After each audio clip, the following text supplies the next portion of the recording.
for the thousands in attendance and the millions watching around the world. Ladies and gentlemen, let's get ready to rumble! Yeah. What's up? Coach Malachi Williams in the building. We back. New Media Today, USA Boxing. Listen, everybody, let me know if you guys can see me. If you can see me, please give me a thumbs up. It looks like I'm having some technical difficulties over here. Let me check.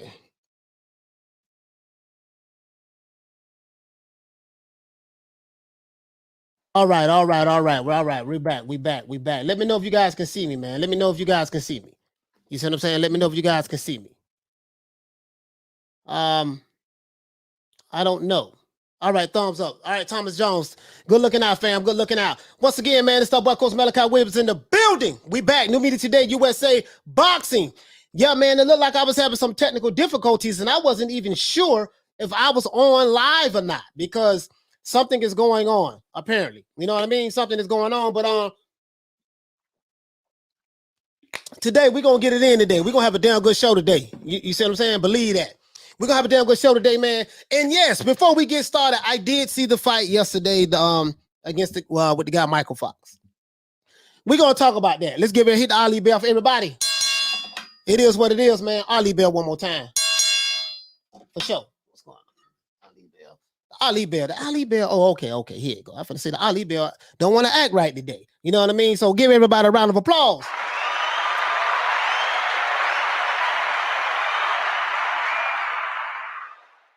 Oh yeah, I'm coming with that heat today. Man. We looking for the Shawn Porter fans today. We're looking for the Shawn Porter fans today. That's what we're looking for. Today, we're looking for the Shawn Porter fans. Fans today. Now, right now, guys, I just started my fasting, so I do feel kind of irritated. I feel kind of irritated today because I haven't eaten any food. I'm going on a serious fast. I'm trying to drop like 20 pounds in a month, 30 days. I can do it. That won't be a problem, but it's going to come with the price. It's going to come with the price. I know it, but it is what it is. You know what I mean? So anyways, man, let's get into this. Shout out to everybody in the chat, man. We're going to let the YouTube universe go ahead and notify everybody, let them know that we're on right now. Shout out to Halim in the building. Shout out to my main man, to my co-host, Shelton Moore. What's going on with your fam? Shelton Moore. Shout out to Double Lady Sagittarius. What the link read? Shout out to my sister Karma Serene. Carm, what's going on? Shout out to Thomas Jones. Shout out to Richard Sletsky. What the link read, fam?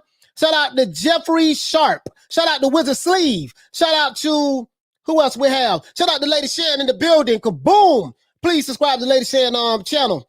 Please subscribe to Lady Shan's YouTube channel. Also, I think she has Nesta Gibbs coming on her show tomorrow. If y'all want to check that out, man, y'all go ahead. You know what I mean? Jeffrey Sharp, what the link read, fam? Hey, Rez, what's going on? Corey Kid, what's happening? You see what I'm saying? Shout out to Ariel Espinal. What's going on, Ariel? Rocket Andretti, what's going on, fam? You see what I'm saying? What's going on, Rocket Andretti? Double Lady Sagittarius, man, shout out to Double Lady Sagittarius for dropping that quarter. No, sorry about that. Dropping that half a dub on your boy. Hey, Leroy. Super chat received. Playtime's over, boy. Hey, okay. Yes, sir. Double Lady Sagittarius says, I enjoy this channel from learning and listening to Lisa Bell's coach and the great Shelton Moore and Lady Shan. Accent is one of the best that I enjoy to adore. Okay. It is what it is. Shout out to my sister, Karma Serene. Hey, okay. Got another super chat for dropping that half a dub on your boy. Hey, Leroy. Super chat received. Playtime's over, boy. Karma Serene said, I don't want to hear any Showtime slander today. Oh, no, Carm.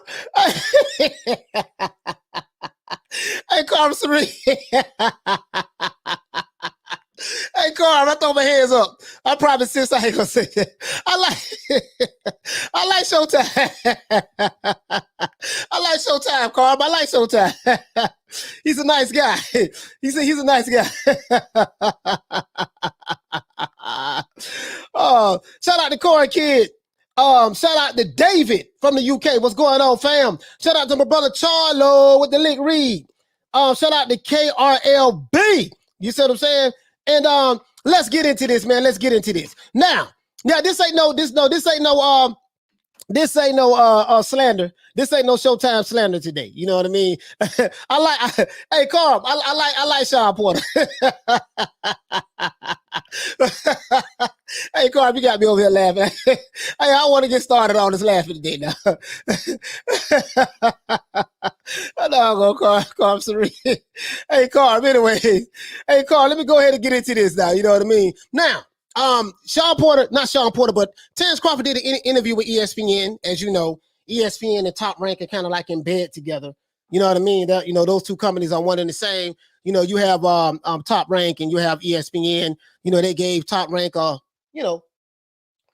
pretty great lucrative deal. Hey, okay. So that's been pretty good. That's been pretty good for Showtime, not Showtime, but ESPN. You know what I mean? ESPN as well as Top Rank. I don't know if they recoup their money yet or not, but hey, we'll see. Now, but as you know, guys, you know, in the recent interview that Shawn Porter did with ESPN, you know, he was asked several questions by Bart Scott. Bart Scott pretty much asked him some questions about Shawn Porter, pretty much what Shawn brings to the table. And, you know, and to summarize it, Terence said a lot of things. He said a lot of things. You know what I mean? He said a lot of things in his interview. And, you know, he don't really talk that much. You see what I'm saying? But he said a lot of things. But, you know, he did say that, as the title said, he was pretty much ready for whatever Shawn's going to bring to the table, he's ready for it, right? So as I said before, he did a recent interview with, I think the guy name was Chris Carlin. Chris Carlin and Bart Scott. Sorry about that, Bart Scott. Bart Scott played for the Baltimore Ravens. You know, any of you guys who watch football, you know what I mean? Now he's an announcer. You know, Terence Crawford says that he's pretty much that Shawn Porter will be his next opponent. He pretty much confirmed that him and Shawn will be fighting next. Crawford also said that he's waiting on Al Haymon and Bob Arum to work out the business equation first in order for him to announce it and say that the fight is, you know, when they're going to fight and stuff like that. As you know, Al Haymon and Bob Arum have been very unsuccessful in putting any fights together, you know what I mean, as it relates to Terence Crawford. Now, Bob Arum and Top Rank do have been able to put fights together for other fighters, but when it comes to Terence Crawford, all of a sudden, you know, they can't do nothing. Wrong side of the street, yada, yada, yada, blah, you guys get it. Now, Terence also said that if Bob Arum and Al Haymon cannot come to an agreement, he did confirm that the fight would go to a purse bid and that the fight will be able to happen that way. So either way it go, the fight is going to go down, and either way it go, I think Shawn Porter and Terence Crawford is ready. Now, when asked by Bart Scott, what does when Bart Scott asked Terence Crawford, what does he look forward to, and what's the challenges that he pretty much what's the challenges of facing a guy like Shawn Porter that's going to bring forehead and elbows to the ring when he throws punches. This, I am not making this up. I have the link in the description of the interview. This is exactly what Bart Scott asked Terence Crawford. He said that what is it that does he look forward to? What kind of challenges that Shawn Porter faces when he comes into the ring and he throws elbows, foreheads, and everything else along with his punches. This is what the guy said. I bust out laughing when I heard it. Because this is the same thing that I say. Shawn Porter pretty much, he comes in the ring like a football running back. He's gonna come with his head first, elbows, forearms. This is what I see.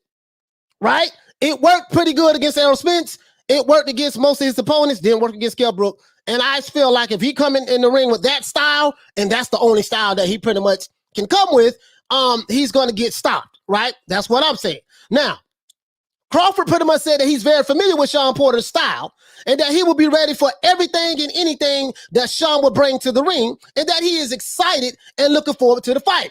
Crawford also broke down the politics of boxing by explaining that the reason why a lot of big fights do not get made in the sport of boxing is because promoters like to make in-house fights. Why? So they won't have to split the money with any other promoter. Right? This is consistent with what Floyd Mayweather Jr. said about not allowing Tank Davis, right, to fight other non-PBC fighters, right? So Terence Crawford don't confirm what I've been saying on this show for a long time. But, you know, PBC likes to do what? They like to put on in-house fights. Top Rank likes to put on in-house fights. Most all of the promotional companies, they don't believe in cross promoting because they don't want to share the money. So when you sit back and say, "Oh man, this fighter ain't fought this fighter over here and over there," you fanboys sound stupid to me. You really sound stupid to me because the man broke down that, hey man, listen, if you've been watching this sport for a long time, you know that certain fighters, they're not getting certain fights because of fighters with the PBC.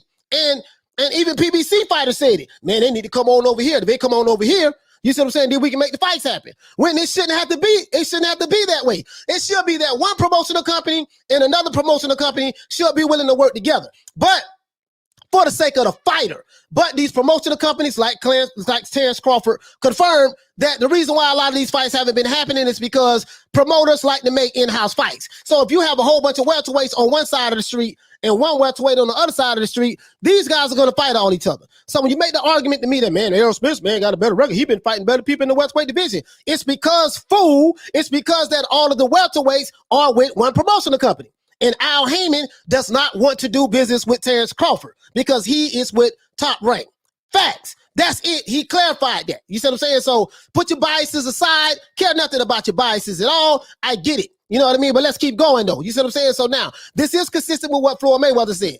So Terence Crawford did say that even though the fight between him and Shawn Porter has not been set yet, he's hopeful that the fight will happen because if Bob Arum and Al Haymon can't work nothing out, the fight is going to go to purse bid. And if it goes to a purse bid, it ain't nothing neither one of those guys can do about it. You see what I'm saying? So now, Crawford also clarified that there's no bad blood between him and Errol Spence, and that he hopes to land the winner out of the Pacquiao-Spence fight.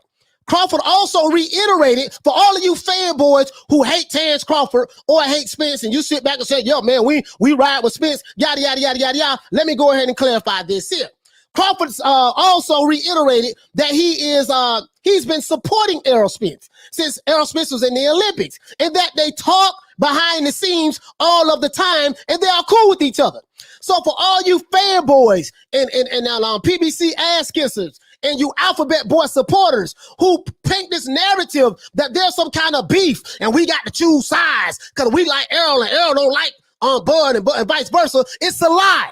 Errol Spence and Terence Crawford do not have an issue with each other. It's you fanboys and you Alphabet Boy channels that's pushing this narrative, division, divisiveness, and propaganda. This is the anti-propaganda channel. Hey, okay. We don't give a damn about, we don't care nothing about your propaganda. We care nothing about your agenda. We care nothing about your narrative over here. This is what it's all about. So Crawford reiterated that him and Spence is cool. They talk to each other all the time. They support each other. So what you saying? Hey, okay. Now, Crawford also said that he believes that some of the younger fighters in the division, like Tank Davis, Boots Ennis, Virgil Ortiz, Shakur Stevenson, Ryan Garcia, and Devin Haney are the future of boxing. This is what he said. So my question is this. If Crawford and Spence don't have a problem with each other, why do fanboys and fanatics alike on both sides of the fence have a problem with Spence or Crawford when they don't have a problem themselves with each other? Alphabet Boy channels, I'm talking to you. You guys want to try to make a division and make it seem like, because you did this shit yourself with different promotional companies, and we got to roll with Al because he pro-black. Al Haymon never said he was pro-black. As a matter of fact, Al Haymon is the opposite of pro-black. Al Haymon has white investors. Ask Waddell and Reed. I can go back into that again if you want me to. So this narrative that you guys, fanboys, fanatics, are pushing, you need to cut it out and expect. And the root of it comes from the Alphabet Boy community, right? So this is what I want to know. If this fight happens between Shawn Porter and Terence Crawford, are you willing to bet on them? Because I am. Because Crawford don't really have a lot of fans. He have more haters than anything. Crawford has haters. He really don't have fans. So I want to bet whoever, whenever, whatever. I got one bet with Toon already. He's a good brother of mine, but he want to bet $250. I'm with that. I want all that smoke. You see what I'm saying? So now, if not, then what the hell are you talking about? If you ain't willing to bet on your fighter, if you don't like Shawn Porter like that or Crawford like that, and I like Crawford like that to the point where I'm willing to bet on him, period. Whatever. It's whatever with me. Whatever a nigga want to do when it come to betting on Crawford, I want all that. I don't give a damn who it is. Blue Bloods, Officer Titan, Jabba the Hutt, Boxing Nemo, whoever. I don't give a damn. I want all that smoke. I want all that smoke right there. Believe that. I ain't hard to find. New Media Today USA. I'm at gmail.com. You can hit me up there. So absolutely. If not, what the hell are you talking about? Like I said before. Hey, okay. Now, if this fight goes to a purse bid, somebody's going to pay top dollar for this fight. Do you believe that a deal can be struck between Al Haymon and Bob Arum? If not, do you believe that this fight will go to a purse bid? And guess what, guys? If you believe that, who you want to see get the fight? For business inquiries and sponsorship requests, because I have been receiving those, send your brand to promote for me at my email address, newmediatodayusa at gmail.com.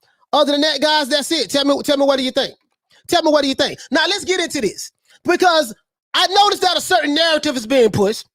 Crawford don't confirm that, hey man, it ain't no beef between me and Errol Spence. We cool, we talk to each other all the time. You see what I'm saying? Now, I'm glad that Terence Crawford confirmed what I already suspected. This same side of the street stuff is the reason why a lot of boxing do not get a lot of fights don't get made. This same side of the street stuff. Hey, okay. So, before I cook, I gotta say this. If you are a PBC ass kisser, you might not want to watch this show today. We ain't pulling no punches. We ain't copping no deuces. If you are an alphabet boy narrative pusher, you might not want to watch this show today. Take your ass to church. Today is Sunday. This ain't the place for you, boy. If you are a call Al, big fish. If you are a big fish, call Al type guy, you might not want to watch this show today. I'm not here to babysit you beta males. I'm not here to babysit you. I'm not here to hold your hand. I'm not here to coddle you. I care nothing about your feelings. If you want me to apologize for anything that I am going to say today, guess what? You will be waiting a long time. It's not going to happen. Once again, we do not like fanboys. We do not like fanatics. We like people who love the sport of boxing more than they love a particular fighter. I get it. I understand. You beta males are very emotional. You see what I'm saying? If you are a Al B. Sure, Keith Sweat, Christopher Williams looking ass nigga, this is not the channel for you. You see what I'm saying? If you are a Ralph Transvan, again, man with sensitivity, L and Chico DeBarge ass nigga, this is not the channel for you, sir. I'm telling you right now, this is not the channel for you. We ain't pulling no punches, we ain't copping no deuces, and we ain't taking no pleas. I don't give a damn about no alphabet boys. I don't give a damn about no fanboys. I don't give a damn about no pro PBC ass kissers or whatever the case may be. We ain't doing that. You see what I'm saying? Don't want you, don't need you, and they can kick rocks for all I care. Now, I say all that to say this. When this fight gets made, Crawford has his contract ends in October, but if the fight don't get made by October, he does owe one more fight to Top Rank, or Top Rank owes him one more fight. They got to give him a fight before the year's over with, and he's done.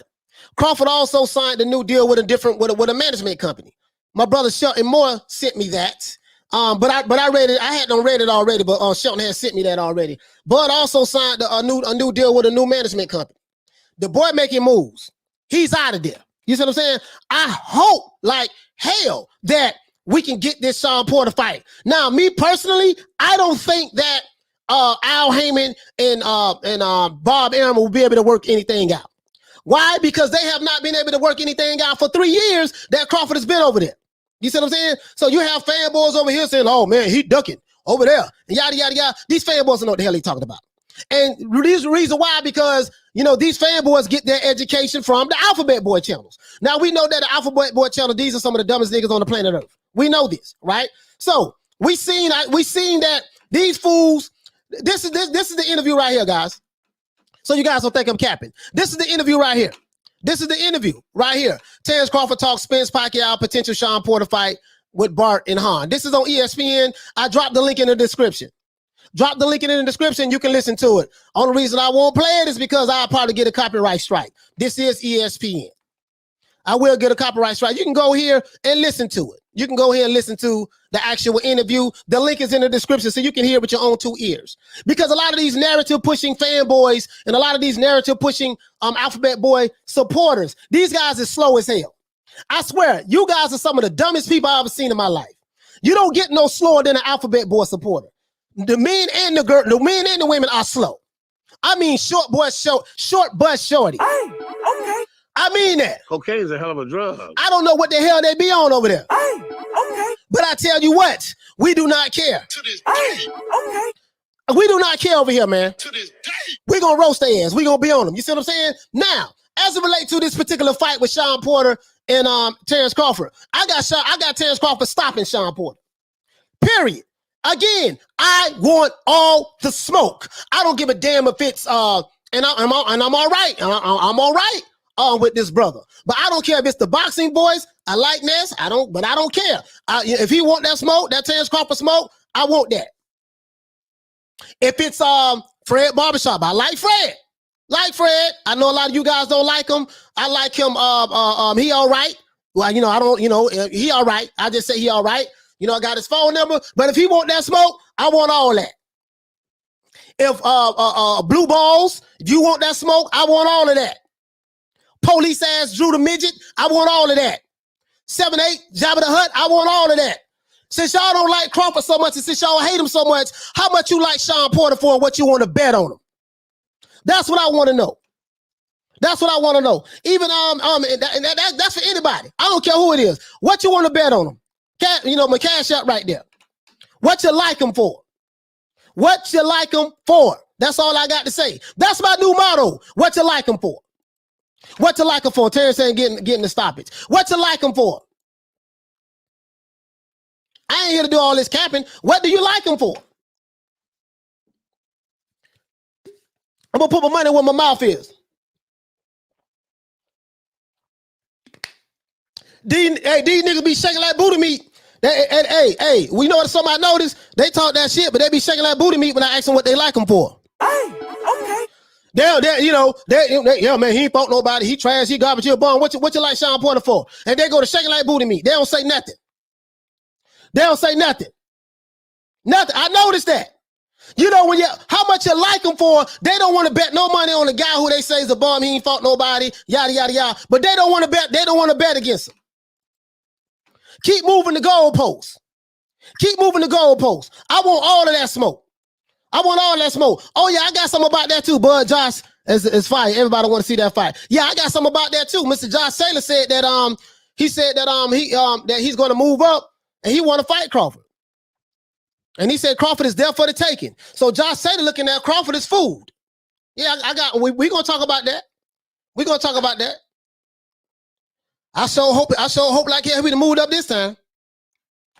One thing about me, we not putting no fighters in protective custody. Everybody is ready. Whether it's Virgil Ortiz, whether it's Bruce Enos, if they ass fighting, they got a pair of gloves, they ready. It ain't no such thing as, oh man, you know, he ain't ready yet. No, he ready. He ready. He ready. All of them is ready. You see what I'm saying? All of them is ready. Listen, where the bets at? But anyways, back to what I was saying right now. If this fight is not made by Al Haymon and Bob Arum, which I don't think it will be, because as Terence Crawford reiterated in the interview, the ESPN interview, he said that promoters do not like to cross promote because they don't want to share the profits with each other. They don't want to share the profits with each other. They don't want to share no money with each other, right? So now we can see. Check this out. But this how you know there's some bullshit, because you can clearly see that you have a heavyweight fight coming up between Tyson Fury and Deontay Wilder, and you have that's top ranking PBC, and then if you look on the undercard, everything is top ranked PBC on the undercard. They cross promoting. They can work together when it's something like that, but for some reason when it comes to Crawford, they don't want to share any money. You see what I'm saying?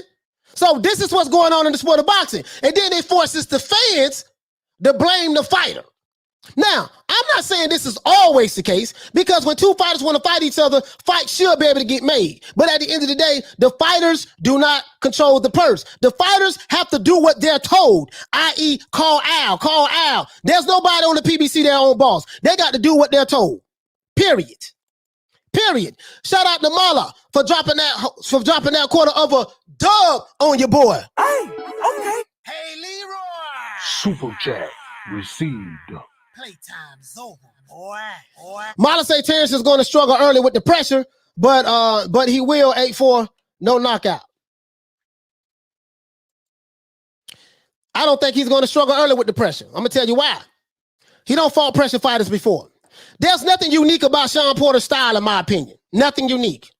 He's a straight up and down flat. He's a straight up and down. I'm a bull rush you type fighter. He has good footwork. He uses angles, but he gonna use his head and his forearms like he's been fighting.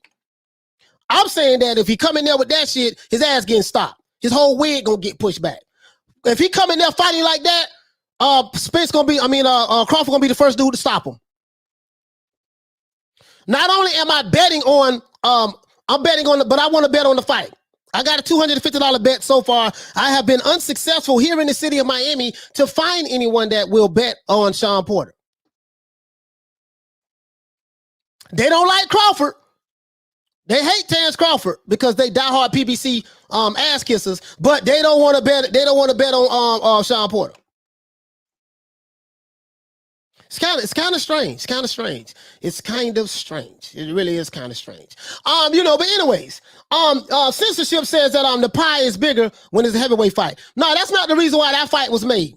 That fight was made because Deontay Wilder thought that Tyson Fury was a cherry pick, and the PBC thought that it was a cherry pick. That's the only reason why they worked together. Now, remember the first time Fury wasn't with Top Rank. Then he read up, then he signed with Top Rank, and then Wilder wanted to fight him again. He didn't have to fight him again. He wanted to fight him again because he thought that he could knock the dude out, as we see what happened. So that was a cherry pick that went wrong. That's the only reason why that fight what happened. You know what I mean? Censorship is real. That's the only reason that fight happened, brother, to be honest with you. You know, and now they're in bed with each other.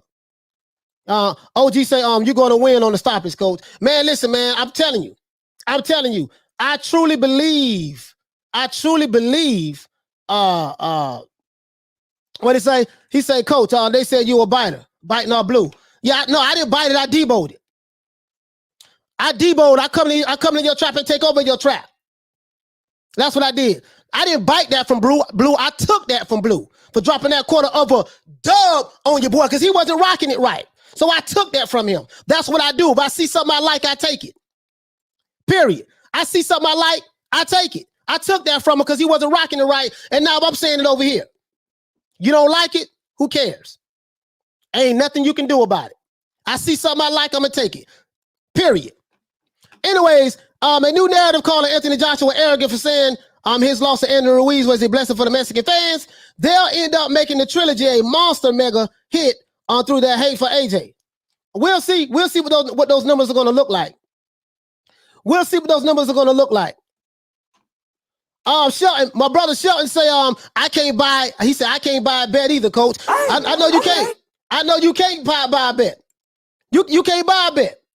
Listen, we know Crawford don't have that many fans. He got a bunch of people who hate him, especially black fans and Latino fans. They hate him as well. But guess what? A lot of the Latino fans who hate Crawford and a lot of the black fans who hate Crawford, you can't combine all them together and build up enough nuts to put some money up against the bet against them. I'm hoping I can provoke them or something. Especially the content creators, especially those content creators from the Alphabet Boy community who hate Crawford and their fans and their supporters. Them niggas ain't betting shit. Won't even bet. You know what I mean? So, I mean, it is what it is. So, you know what I mean? It is what it is. They won't bet. I can't. V2 said Porter is going to 8-4 Crawford. Don't rent now. No, I ain't gonna rent. My cash app is on $ New Media Today USA, sir. What you like them for? That's all I got to say. What you like them for? Shit, what am I rent for? What you like them for? Make it light on yourself. Cash App, New Media Today, USA Boxing. My email address is newmediatodayusa@gmail.com. I am not hard to find. I am here 3 days. I am here from 3 to 5:30. 6 days a week, from Sunday through Friday. I am not hard to find. I am not hard to find. Period. MM Sports say, watch the Ugas Porter fight, and you would see Porter is food for Bud. Ugas beat Porter with the jab and right hand. Yeah, I saw that fight. I saw that fight about 3 weeks ago, and that was my third time watching that fight. But Porter tried to box with Ugas. He tried to box with Ugas. That's what it was. He tried to box with him. You know what I mean? He tried to do something different. I don't know why he didn't fight him the way he normally fight him. You know what I mean? But it is what it is. Now, this is another thing. Fanboy Killer say the PBC groupies hope Bud signed with Al Haymon. Guess what? If Bud signed with Haymon, which I don't think he will. Not from what I heard. If Bud signed with Haymon, them same dudes, they'll be Bud fans now. They'll be Bud fans now. KRL, what you say? If Crawford stops Porter, we don't want to hear that Showtime was watched or a bummer, none of that. You know that's what they're going to say. They are going to change the narrative. They're going to change the narrative. They're going to say, oh, man, you know, well, Porter had already got beat by Errol Spence. We know, well, guess what? Well, Errol Spence fought Porter. He had already got beat by Kell Brook and Keith Thurman. So what you saying? You already know what they're going to do. They're going to change the narrative because this is what they do. These are some narrative guys. Like, let me tell you something, guys. When a person doesn't like you, there's nothing that you can do to make them like you. You can literally come up with the cure for cancer, and the person who don't like you won't like you. This is what it is. You have some hating ass, especially here in America. I think America, man, got some of the biggest haters probably on the planet. That's all we do hate. Especially in the black community. That's all we do hate. Hate anything and everybody. Oh, well, he ain't do this. Oh, well, why he ain't do that? You see what I'm saying? Oh, well, why he ain't do such and such? Oh, well, you know what, a nigga, you know, well, he could have did such and such. Yada yada. Bro, listen, these Call Owl boys, they keep moving the goalposts and moving the goalposts and moving the goalposts. So Victor Bada say, is Spence so excited about fighting Pac, who got ragdolled by Horn? He can be sure that if, you know what I mean? You know, that's gonna be a good fight between Spence and Manny Pacquiao. Hey, okay. That's gonna be a good fight. Again, like you said right here, Edgy, what you say, fam? There's no excuse on Porter in his prime. Exactly. Porter is in his prime, and Terence Crawford is older than Porter, if I'm not mistaken. I think Crawford will be 34. So I think he's older than Porter. I think Porter's like 32. My brother right here, VT2 said, I'm just nervous because Porter might run into a left hook or uppercut. Brother, don't be nervous. Shawn Porter is a monster. Listen, I'm gonna help y'all out. Shawn Porter is a monster. He is going to expose Bud. Shawn Porter is one of the best fighters on the planet. And Crawford hasn't fought anybody. I'm gonna try to make you feel a little bit better about putting some money on. Crawford ain't fought nobody. He ain't, he really ain't that good. It's a lock that Porter gonna win this fight. Listen, what you like him for? What do you like him for? Bo, what you say? Oh, they're the same age. Okay, cool. They're the same age then. I thought Bud was maybe like a year or so older than Porter, but I was wrong. They're the same age. That's it. That's it. You see what I'm saying? Yeah, Scott looked like he had a broken nose. Yeah, you saw that? Yeah, you saw that? He looked like he had a broken nose, huh? Mato said Porter is a B fighter, but got a hell of a chin. Yeah, he got a hell of a chin. He got a hell of a chin. Porter is all of that in a bag of chips. Porter is all of that in a bag of chips. You know who I like. You know who I like. Know who I like. Hell, I lost money on Billy Joe Saunders. I bet it on Billy Joe Saunders. I bet it on Billy Joe Saunders and paid. I bet $100 on Billy Joe Saunders and I paid. But I won $300 on Josh Taylor. So I'm gonna pay you.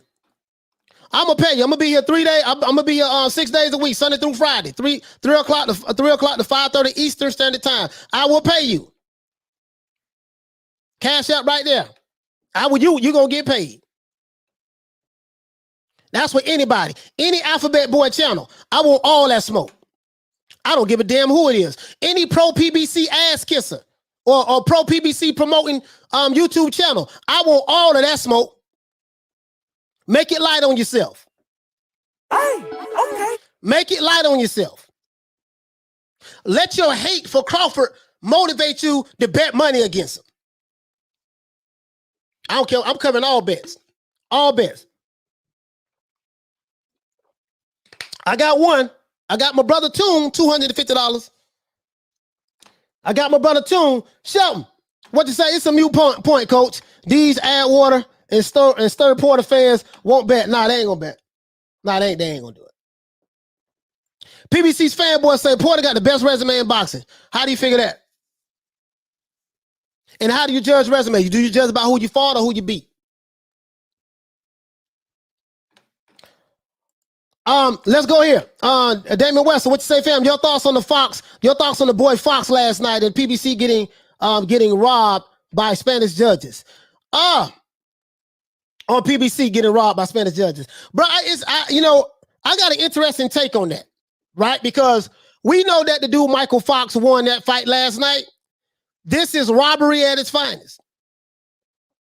Now, probably a lot of the I don't know.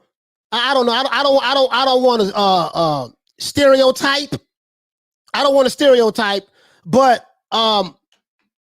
yeah, I don't want to stereotype, but a lot of the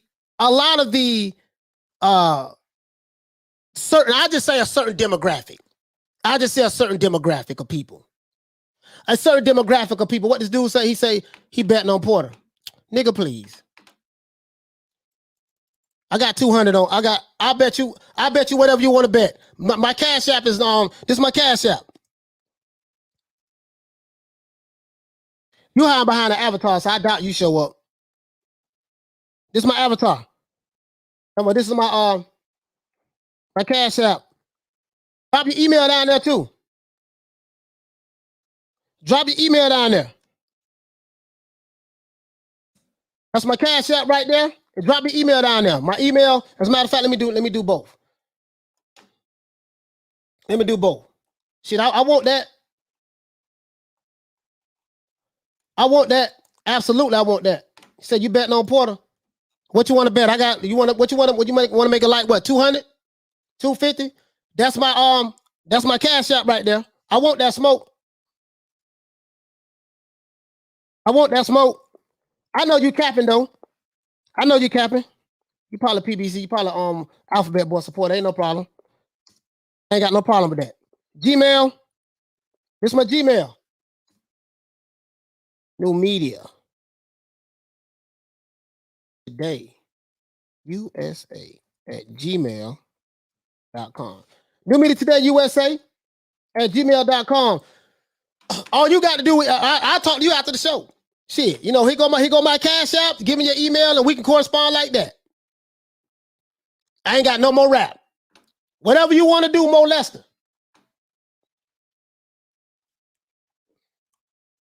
He say, you actually taking it seriously? Yeah, I am taking it seriously. You said you want to bet on Porter? I'm taking it seriously. What you think I'm bullshitting? What you think I'm playing, my brother? I'm not playing. I'm dead serious. I'm dead serious.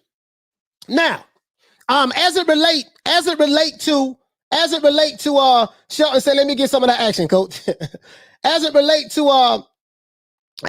the fight that happened last night. PBC fight card, Michael Fox is his name, if I'm not correct. Michael Fox, a lot of people are saying he got robbed last night. A lot of people are saying he got robbed last night. A lot of people are saying that, man, this was a classic PBC highway robbery. A lot of people are faulting Al Haymon.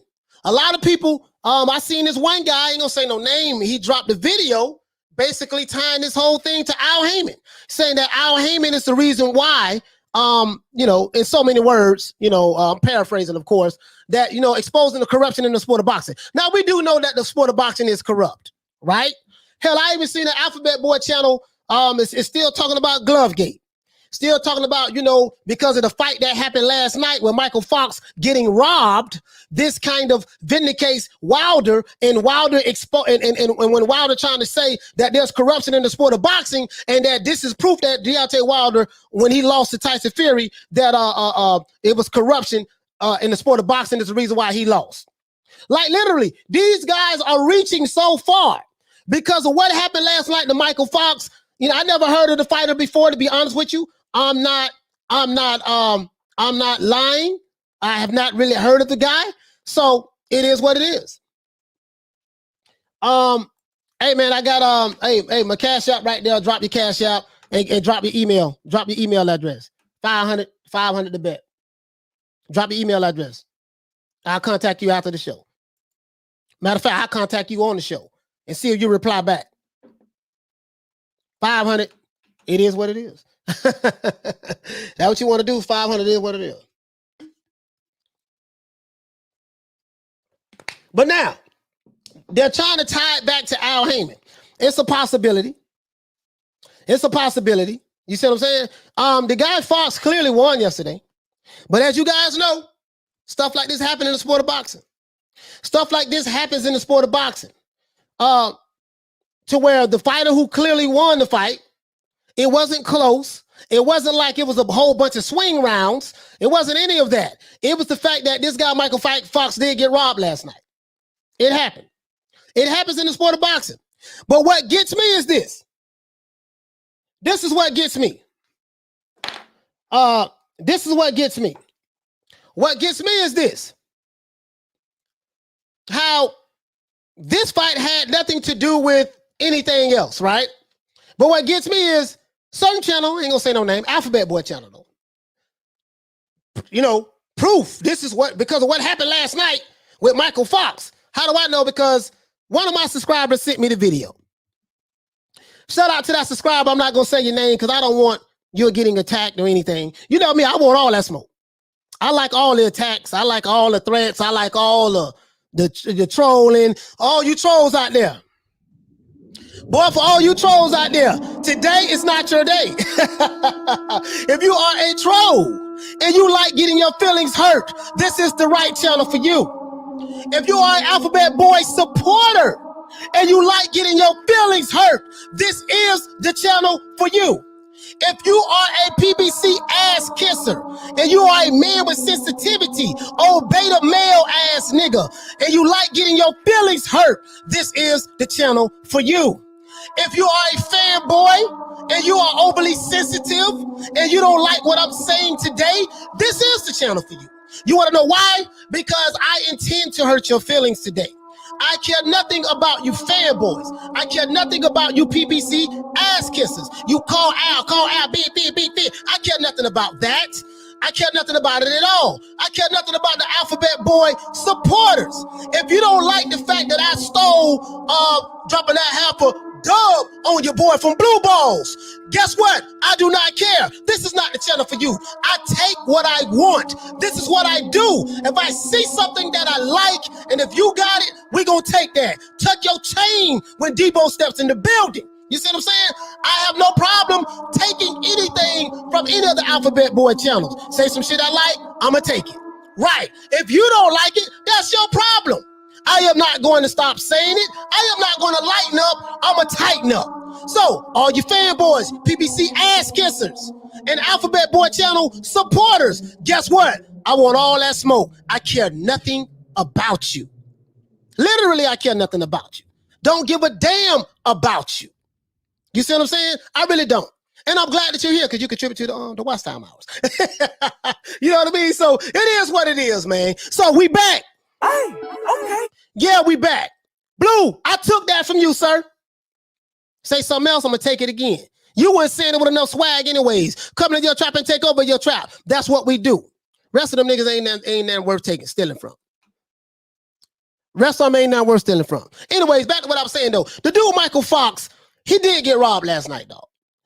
He got robbed last night. The man got robbed he got Rodney King last night, right?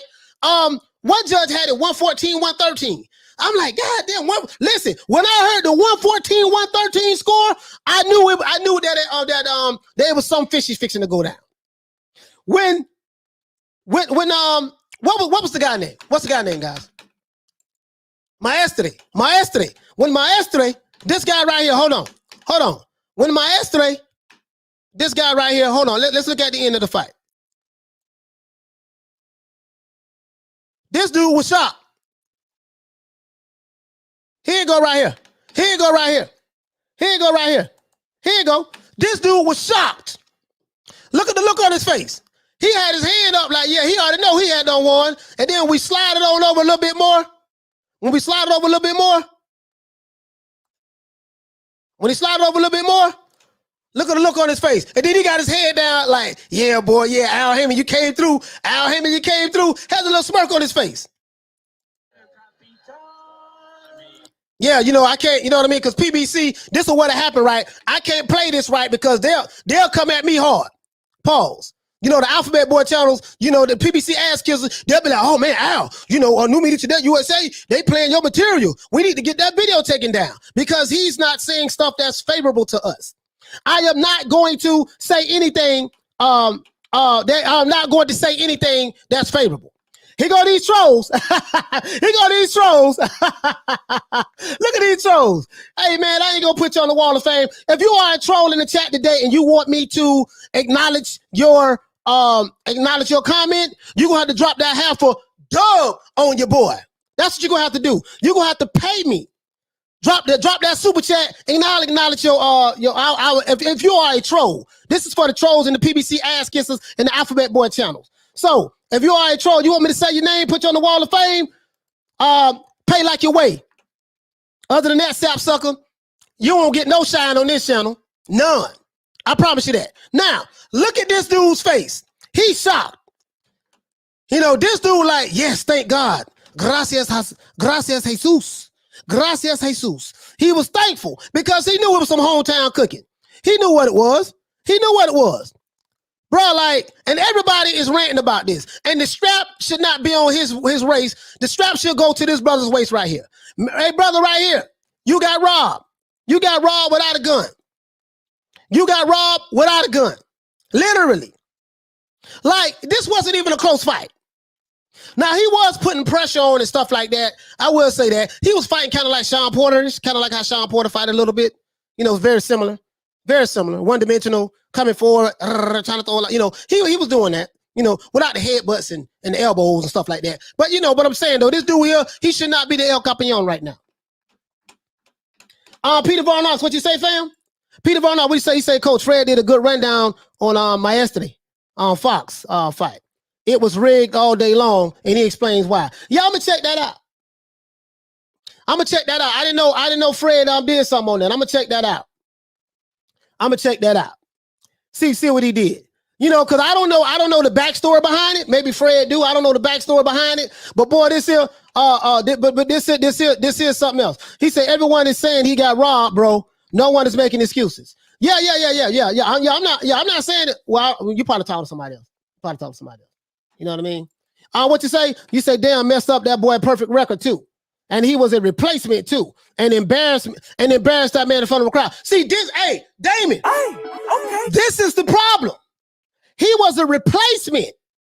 Listen, hey, Damon, check this out. I'm glad you brought that up. He was a replacement and he was not supposed to win. Somebody forgot to tell him that he was supposed to take a dive last night. Hey, okay. Listen, Damon, somebody forgot to tell this guy that he was supposed to take a dive last night. Al Haymon forgot to tell him, hey, man, look here, man, this is one of my PBC fighters. What we trying to do, dog, we trying to build him up, make him look good. So you got to take a dive last night. You see what I'm saying? He didn't take the dive. That's what it was. He didn't take the dive. Nah, Lady Shan, he didn't take the dive. He forgot the memo. Lady Shan, he didn't get the memo last night that he was supposed to take a dive. The dude right here on the right. The dude right here on the right, he didn't get the memo that he was supposed to take a dive. He got robbed. He got pistol whipped without a pistol. Bold and Understanding said, I heard the WBA president and my yesterday are from the same country. I don't know. It might be. I don't know what it is. But somebody forgot to tell this young man right here, Michael Fox, that he was supposed to take a dive because he was a replacement. Same thing happened with what the dude name? Let's pull up this guy. Sorry about that, guys. Somebody forgot to tell this guy. Let's pull this guy. What the dude name? Michael Coffey and Rice. Somebody forgot to tell Rice that, hey man, listen, dog, you supposed to take a dive, dog. You ain't supposed to whoop. You ain't supposed to whoop you ain't supposed to whoop Michael Coffey now. You supposed to take a dive now. Now you now I told you ain't get the memo. You ain't get the memo. You supposed to take a dive. So when Michael Coffey didn't take the dive, well, I mean, when Jonathan Rice didn't take the dive, that tell you everything you need to know. So Al Haymon probably said, look here, dog, after what happened to Michael Coffey, we ain't gonna let that go down again. We're gonna make sure, not sure, we are gonna make sure that we get the outcome that we're looking for. This is what goes on in the sport of boxing. Let's move this out the way, guys. I'm trying to pull this up. This old commercial showing right here, man. This old commercial showing right here. And I can't even skip it. Here you go right here. Think our brother was doing it. Here you go right here. Wait. I think he was smiling. Where you at? Michael. You see Rice right there. You see him. You see how he looking. I can't play it, guys, because I get a copyright strike. He's sitting there smiling, getting jiggy with it. Look at him. Brother, hold on. Let me go right here. Yeah, man. He's sitting there getting jiggy with it. Now, this guy was supposed to take a dive about 2-3 weeks ago. He said they was trying to build up dude so Stank Davis could take his oath. Listen, this guy was supposed to take a dive about 2-3 weeks ago. Double Lady Sagittarius, what you say, fam? Yeah, Rice wasn't having it. Somebody forgot to tell Rice to take a dive. Peter Von Haas, thank you, fam. Thank you, fam, for that. Somebody forgot to tell Rice to take a dive. So I'm gonna tell you what happened.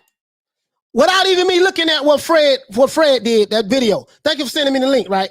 I'm gonna tell you what happened. He was supposed to take a dive against Michael Coffey. Jonathan Rice was supposed to take a dive, but he didn't get the memo. He did not get the memo, right? He said, I bet if this was Arum, the alphabet community would have blamed him. Exactly. But they're not gonna blame Call Al, Big Fit, Call Al. They're not gonna blame Call Al. The alphabet boys are not gonna blame Al Haymon. You're right about that, Bo. But if this was a top-ranked fight, they'll be saying, yo, Bob Arum, man, he'll snake. He got all the fights. You see how he fixed that fight? That dude clearly lost. This is what I'm talking about, the narrative. See, I'm not on code. I don't stick to the script. This is why they come over here and troll me, call me cool, Uncle Tom, sell out, say they're going to do this and do that. This is why they do that. Guess what? I'm not a part of the Call Al community. Listen, I'm not the guy. I'm not trying to cap for interviews or none of that. I don't reach out. I think I reached out to maybe 1 or 2 guys, but I don't do a lot of reaching out. You want to know why? Because I'm not fixing to coddle any grown man's behavior. I'm good. We growing without him. But let me tell you something. This dude Rice, I might reach out to Rice. I might reach out to him, see can I get him on the channel, because he was supposed to take a dive about 3 weeks ago. Al Haymon had it locked that this guy was going to lose. He was 13-6, and Michael Coffey was their guy. Michael Coffey was, as a matter of fact, let's pull it up. Let's pull up Michael Coffey. Here you go right here. This is the PBC. This is the PBC site, as you can see. Let's pull up. Here you go right here. Rice pull off for Shaka.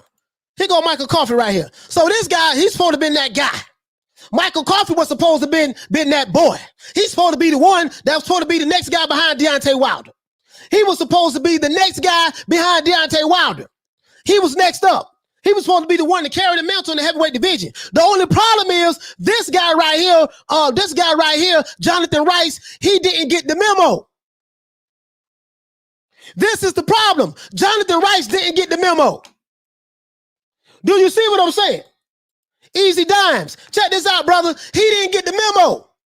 Al Haymon forgot to tell Jonathan Rice, hey, look here, man, this dude right here, Michael Coffey, he is the next Deontay Wilder. He is the one that's going to take the mantle. And he's going to be our next cash cow. And you got to take a dive. The only problem is someone forgot to tell this guy that. Someone forgot to tell Jonathan Rice. So now, this is what I believe that happened. Someone forgot to tell Jonathan Rice this. This is what I believe that happened, guys. I'm gonna be honest with you. I'm gonna give it to you as straight as I can. This is what I think happened. Al Haymon realized, wait a minute. The last dude that we hyped up, that was supposed to be to carry the mantle for us, he got his ass whooped by a no-name guy, somebody who had 6 losses, and this is supposed to be a walk in the park for him. We're going to make sure that this dude don't win. This guy right here, Michael Fox, even knocked this guy down. He scored a knockdown in the fight and clearly was beating the brakes off of this dude. Literally.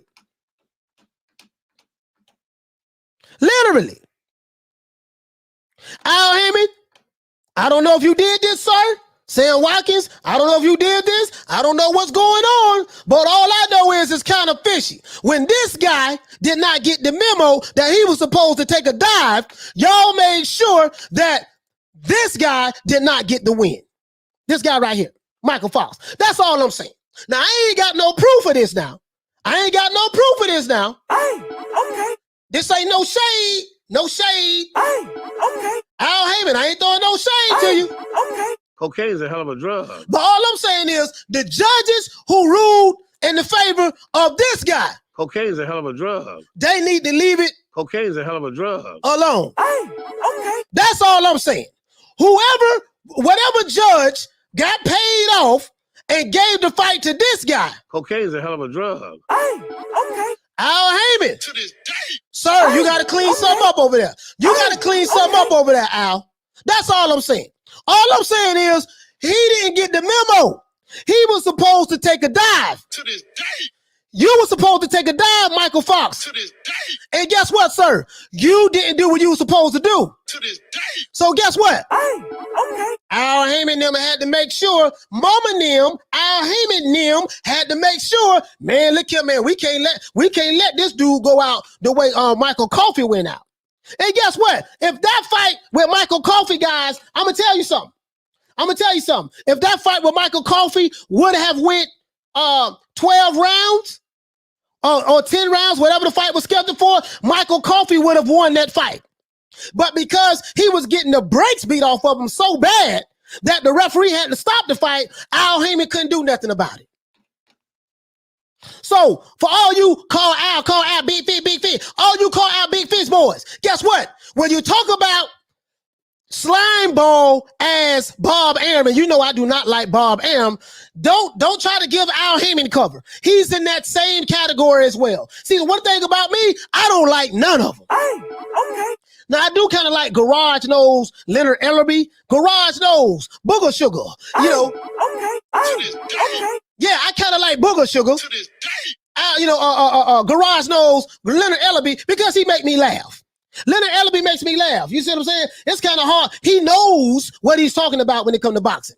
Leonard Ellerby knows what he's talking about. But guess what, though? Coffey was supposed to win that fight. You see what I'm saying? Shout out to Javi Santana for dropping that quarter of a dub on your boy. Hey, Leroy. Super chat received. Playtime's over, boy. Hey, okay. Javi Santana say happy. He says happy Sunday, coach, to you and all the New Media Today USA boxing family. Keep putting them trolls in here in their place. Yes, sir. We will. You know I love the trolls. Trick got a song. Trick love the kids. Guess what? Coach Malachi love the trolls. I love the trolls. I love the PBC ass kissers. I love the Alphabet Boy channel supporters. I love them. They are by far the slowest people I've ever seen in my life. You don't get no slower than them. They are slow. You see what I'm saying? So, censorship, what you say, fam? So being a fan of promoters instead of the sport itself is asinine. Exactly. These guys are fans of the PBC. They're not fans of boxing. And guess what? They can't even tell you why they're fans of the PBC. And because their logic, and I don't ether their ass already. Their logic doesn't make sense because Al Haymon is not a pro-black. He doesn't promote pro-black. He doesn't even do interviews. There's nothing pro-black about Al Haymon. Al Haymon has white investors who invested $425 million into his company, i.e. Waddell and Reed. Shout out to Waddell and Reed. The PBC ass kissers. Again, trolls. If you want me to acknowledge you, you're going to have to pay your boy. You're going to have to drop that quarter of a dub on your boy. Other than that, I'm not going to pay you any attention. I'm going to just roast your ass. You are slow. All you pro PBC ass kissers, all you pro Alphabet Boy channels, you are slow. You slow, literally. Short boy shorty. Hey, okay. Yeah, man. For real though. Ah, man, shouty.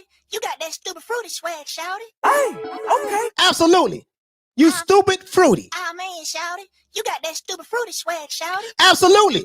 They slow, dog. They slow. Like literally. Like you can tell when they went to school, all you Alphabet Boy supporters, I can tell when you went to school that you rode the short yellow bus with the dark tinted windows. The limo tint. Limo tint. This is why I love you guys. I love them. I love them to death. I really do. I love them to death. You see what I'm saying? I love them to death. Bart Scott, what you say, fam? Rice had coffee grinders in his gloves. Absolutely. Absolutely. To this day. Hey, okay. So basically, if AJ was on the PBC, there would be AJ fans like crazy to me. Yes, they would. Yes, they would. Yes, they would. He said, drop the cash out. Fool, the cash app on the screen. The cash app was on the screen. The $sign do me this USA. Hear all that. Not entertaining you, sir. If you want to be entertained, drop that quarter of a dub on your boy. You will not get no shine today. Not here. Not here. Not here at all. And guess what? And I'm not gonna block you. Because you was blocked before I unblock you. That's the reason why I unblock you. Because my moderators block you, I unblock you. I like y'all over here, to be honest with you. Because y'all slow and stupid. Love you. But anyways, check it out though, right? So this guy right here looks shocked. This guy right here looks shocked. He got robbed. So Al Haymon had to make sure. Listen, man, listen. This ain't no shade. This ain't no shade now. Hey, okay. This ain't no shade. But guess what? You messed up, sir. Not Michael Rice. Jonathan Rice, I blame you, sir. Jonathan Rice, I blame you. It's your fault why this guy lost last night. I know you guys, listen.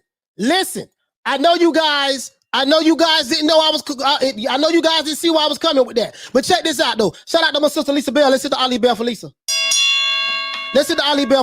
I know you guys didn't see that coming. But guess what though? Jonathan Rice is the blame for why Michael Fox, what's his name, Michael Fox? Fox lost last night. He is the reason why he lost last night. Jonathan Rice is the reason why he lost last night. You see what I'm saying? Because he didn't get the memo that he was supposed to take a dive. He didn't get the memo. And this ain't no shade. But he got a look on his face like, what? And he was like, damn, I got robbed. Look at the look on his face. He had to put his head down. This is what it is. Here you go. What you say? Bo, what you say, fam? Blue Ball say, Gabrielle Maestre, gloves being taped is the same as Fury's gloves were supposedly loaded against Wilder. Man, you know what, bro? They always times some shit back to Wilder. Always. Damon Webster, what you say, fam? He said even the PBC commentary guys were shocked. Yeah, they wasn't in on the memo neither. See, they didn't get the memo. You see what I'm saying? They didn't get the memo at all. Hold on. It looks like a guy's here being racist. The king, he said you colored bomb. Guess what, sir? You out of here. This ain't, I can tolerate you talking trash, but we don't tolerate racism. You out of here. You ain't never got to worry about coming back to this channel no more. You out of here. Any of you trolls, y'all start acting racist, you out of here. You can talk all the trash you want, but when you go to stay up calling people colored and stuff like that, using those racist words, you out of here. You ain't never got to worry about coming over here no more. Come back under another account.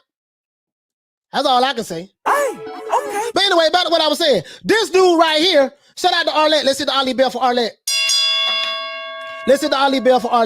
Listen, this guy right here didn't get the memo. He didn't get the memo. Teach, he said, you got to see what Boston Ego have to say. I'll be back. Yeah, okay. Yeah, here you go. What you say? He says Linux was the best. I'm a Linux fan, but this PBC commentating is biased as what? Okay. Yeah, man, yeah. What we not gonna do, we ain't finna have no racists come over here. You can take the racist stuff back over there to the Alphabet Boy channel, because them they racist as hell over there. They exercise racism in the name of fighting racism. We don't have the racism over here. One thing I'm not gonna tolerate, this is a surefire way to get blocked on this channel. If you are racist and you come and you saying racist stuff in the chat, that's one. And if you disrespect the women, just get outlandish with it. I'm not saying criticize, but if you get very disrespectful to anybody in the chat and you start using racist words and start saying colored and all that stuff there, you got to go. Period. We ain't putting up with that. Not over here. But anyways, back to what I was saying. But guess what? I love you trolls though. Hey, okay. I love you slow alphabet boy supporters. Hey, okay. I really do. To this day. I love you guys. And what you say, Deontay? To this day. We love these guys. Hey, okay. Cocaine is a hell of a drug. Whoever on that dope, they need to get off of it. Because this guy right here, he knew what time it was. Look at the look on his face. Let's look right here, guys. As a matter of fact, I got it muted so I can. Oh, I don't have it muted. Sorry about that. Look at that look on his face. He got that. Gracias, Jesus. Gracias a Dios look. He like, unanimous decision. Hold it. Not only did he win, he won by a unanimous decision. The man won by a unanimous decision. Guess what? This was some hometown cooking. Somebody explain to me, how does this guy win by a unanimous decision?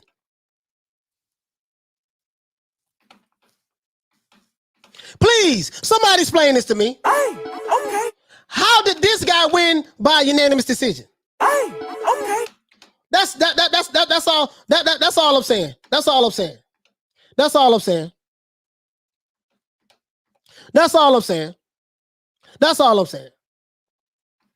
How this guy win by unanimous decision? See, Al Haymon, sir. Woo, boy, I get it. You PBC ass kissers, y'all gotta. I want to know how y'all gonna defend this. This dude right here should have that strap right now. I feel bad for him, but it happens. It happens in the sport of boxing. It happens. But at least, what you say? Fanboy killer, what you say, fam? You say, Uncle Al paying off judges again. Yes, he is. Hey, okay. This is what happens. They're trying to make it seem like Uncle Al is an angel. Uncle Al an angel. And then when you don't go against it, then when you don't go with the narrative, oh man, you talking about another black man. You niggas, it's funny how they pick and choose when they want to be pro-black.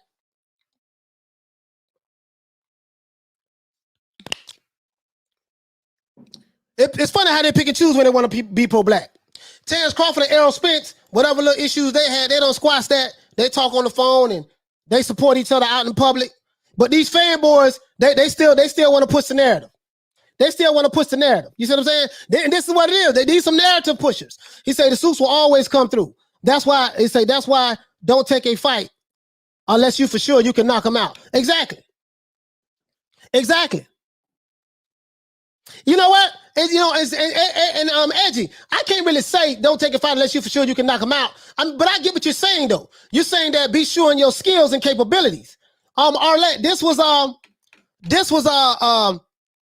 Maestre and Michael Fox. They fought last night on the PBC fight card. This guy got robbed, literally. He got pistol whipped, home invaded, whatever you can think of. That's what happened to him.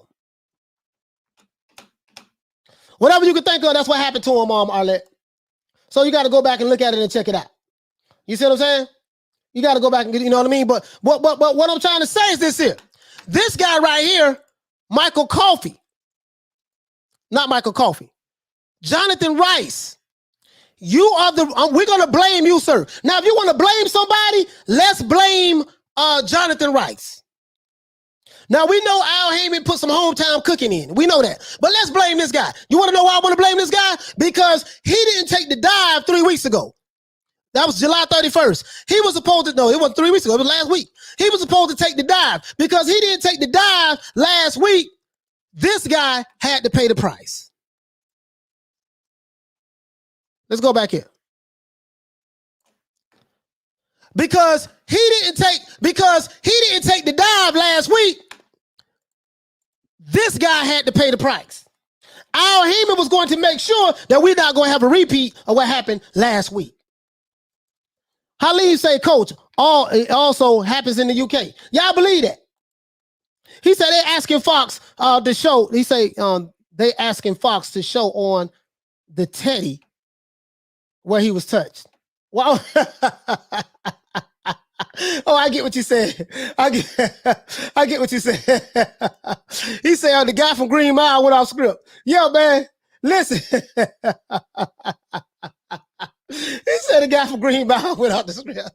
He said, I like that. He said, I like that. Y'all quick as hell getting rid of people.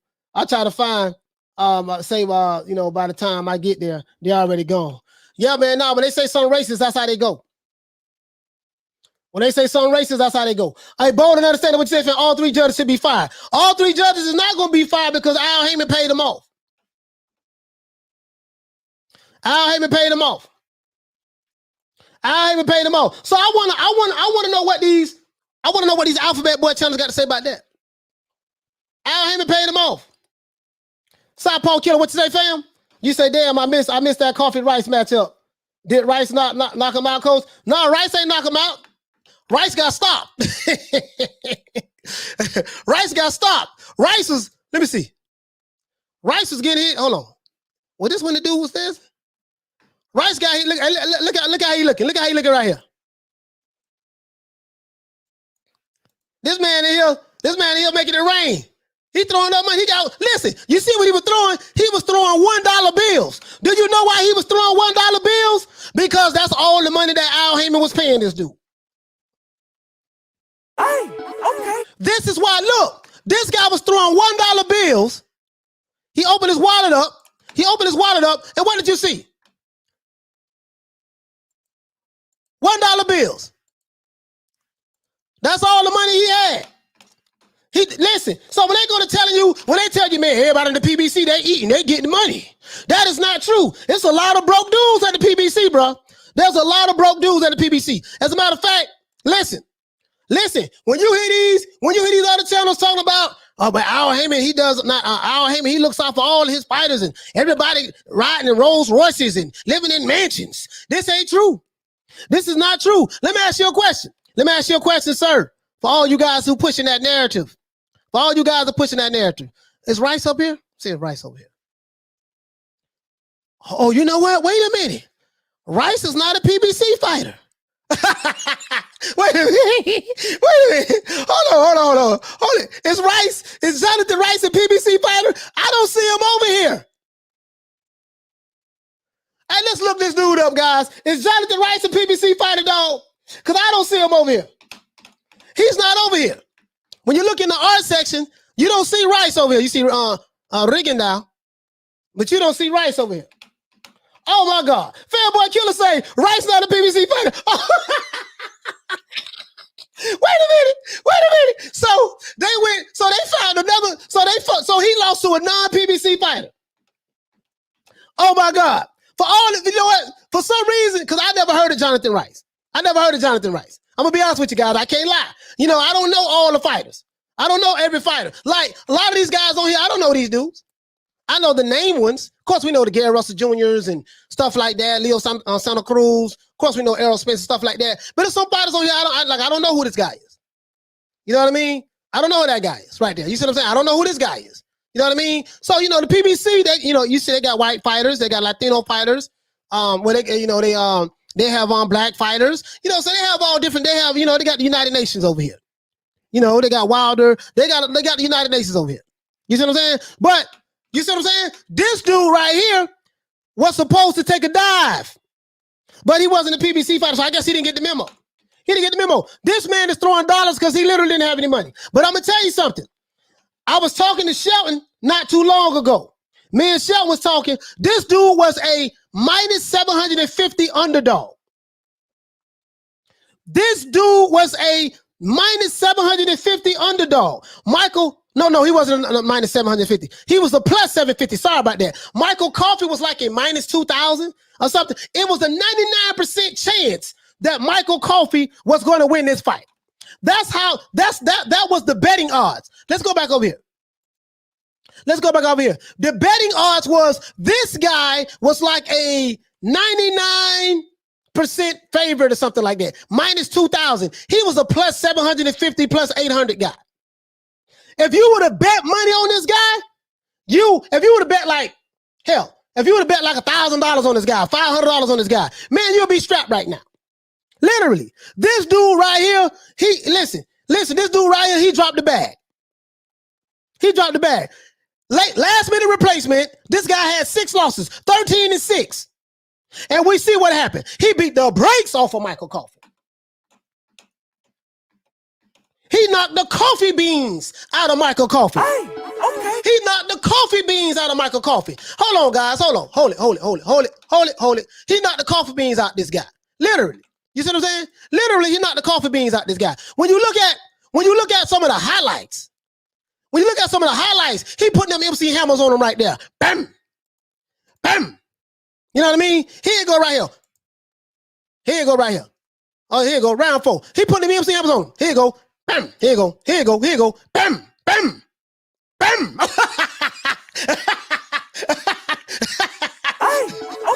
Bam, bam, bam. He putting that bam, bam on him. You see what I'm saying? You see what he was doing over there? He was beating the brakes off of Buddy. He was beating him like how Buster Douglas did Mike Tyson back in 1990. The day I cried when Tyson lost to Buster Douglas. Man, he beating the brakes off this dude, man. Now, I'm going to tell you guys something. This is a PBC fight card. And this dude is a non-PBC fighter. So they like, oh, man, you know, man, this is, hey, listen. Let's give Jonathan Rice a round of applause. This is when cherry picking goes wrong. When cherry picking goes wrong, when the PBC, oh my God, y'all listen, cherry picking been going wrong lately. Your cherry pick Tyson Fury, 700 pounds, fresh off of smoking crack, snorting coke. He dethroned the Twerkinator. Now, right here, this guy right here, he looking like, man, this dude looking like Joe Louis. Bam, bam. Here you go. Bam, bam, bam. This dude here you go, Michael Coffey. Here you go. What? Flinching, feint, bop, bop, bop, bop, bop. He's trying to swing a haymaker right there. Bro, listen. Bro, listen. Hey, okay. This dude right here, he messed it up. You messed it up for this guy. This how he got robbed. Tell you right there, bro. This is why he got robbed, bro. He messed it up. He messed it up for you, sir. Matter of fact, we need to be suing Jonathan Rice. We're going to sue Jonathan Rice because he messed it up for you. Coffey was supposed to be, let's look at some of the reviews on Michael Coffey. Let's look at some of the reviews on Michael Coffey, dog. Let's look at some of the reviews. You see what I'm saying? Michael Coffey. Let's look at some of the reviews on this guy. You see what I'm saying? Let's see. Boxer. Let's see. Hold on. I wonder did I spell his name right. Did I spell his name right? I think he from New York too. Yeah, Michael Coffey. Okay, yeah. My bad. I misspelled it. I think he's from New York too. I think he's from New York. You see what I'm saying? Right here, bro. Hold on. Here you go. Right here. Right here. This it right here. He putting them hammer knockers on Buddy. He beat the brakes off Buddy. You see what I'm saying? Now, this fight would have went 12 rounds. I'm gonna tell you right now. If this fight would have went 12 rounds, guys, Jonathan Rice would have lost. But this is when cherry picking goes wrong. And the crazy part about it, Lennox, I'm glad you brought that up. They say, man, this guy was Deontay Wilder's sparring partner. This guy right here, Michael Coffey Bean. We're going to call him Coffee Bean. Michael Coffey Beans is Deontay Wilder's sparring partner. So, I can hear it right now. Blue Ball Sports TV. Deontay Wilder is knocking out sparring partners. He's doing this. He dropped superstar, heavyweight contender, future Hall of Fame champion. Wilder is knocking this dude out. So if this is Wilder's sparring partner, Wilder in trouble. Because this dude here garbage. This dude right here is garbage. Pure D garbage. Garbage. G-A-B-I-T-C-H. Garbage. Not garbage, garbage. G-A-B-I-T-C-H. Garbage. Hey, okay. Absolutely. This dude here is pure garbage. Michael Coffey is garbage. I don't care what nobody say. And yo, hold on. Eliza, what you say, fam? You say, this is Wilder's main sparring partner? Shoo! Bruh, let me tell you something. Bruh, if this is Wilder's main sparring partner, man, Wilder in trouble. Listen, I listen. Now you guys know me. I don't like Tyson Fury nor Deontay Wilder. I don't have a dog in the fight. But boy, let me tell you something. If you're basing Wilder's success on beating Tyson Fury, if you're basing that on this guy, on Wilder beating him up in sparring, you should be shaking like booty meat right now. Hey, okay. You should be shaking like booty meat right now. Hey, okay. Yes, sir. Because guess what? This dude, Michael Coffey, is garbage. Trash canned in. Bro, from what I've seen, this dude was 13-6. Let's listen to the article. It says Jonathan Rice took full advantage of his opportunity Saturday night in Newark, New Jersey. The late replacement. Guess what? This dude right here was a late replacement, just like this guy. This guy was a late replacement. So, this ain't no coincidence, guys. This ain't. He said, you ever see the video of Rice dancing? Hard not to be happy for him. Yeah. Hey, KRL, I'm going to tell you why I think he was dancing too. Me and Shelton was talking about this. Me and my co-host Shelton was talking about this. Listen, hold on, I got to show you guys something though. Let me show you guys something. This guy was a late replacement. He got robbed. This guy was a late replacement. He knocked Buddy out. Beat the brakes off of him. Beat him like Black Jack Mulligan did Kevin Sullivan in 82 at the Armory. That's how bad he beat him, right? Check it out. The late replacement as Michael Coffey's opponent outboxed, outworked, and finally, finalmente, knocked out the previous unbeaten Coffey in the 5th round of a scheduled 10-round heavyweight fight. Trust and believe me. If this fight would have went 10 rounds, guess what? Jonathan Rice would have got robbed like this guy got robbed. I can promise you that. If that fight would have went 10 rounds, he would have got robbed just like Michael Fox would have got robbed. I can promise you that. The only thing is the referee had to stop it. This is how bad this dude was getting beat.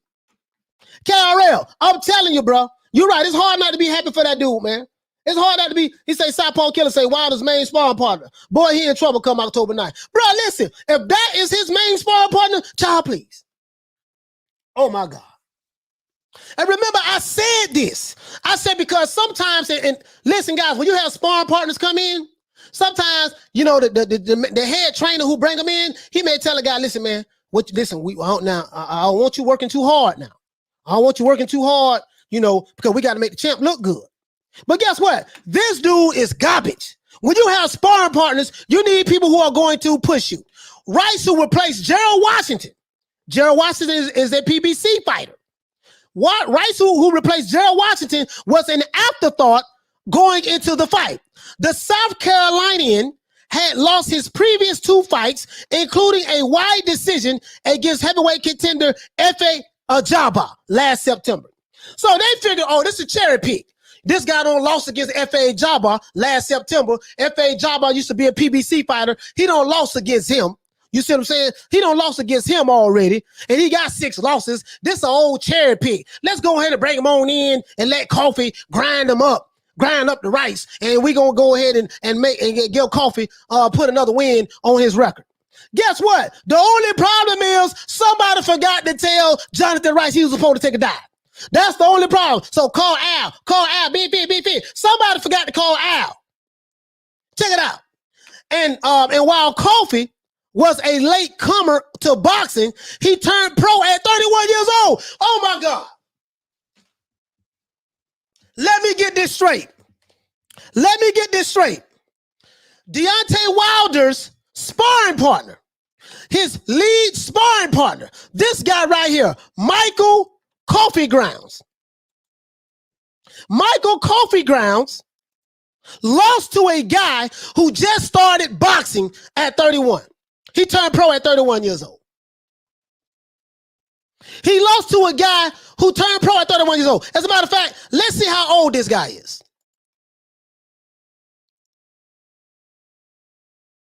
Let's see how old he is, guys. Jonathan Rice.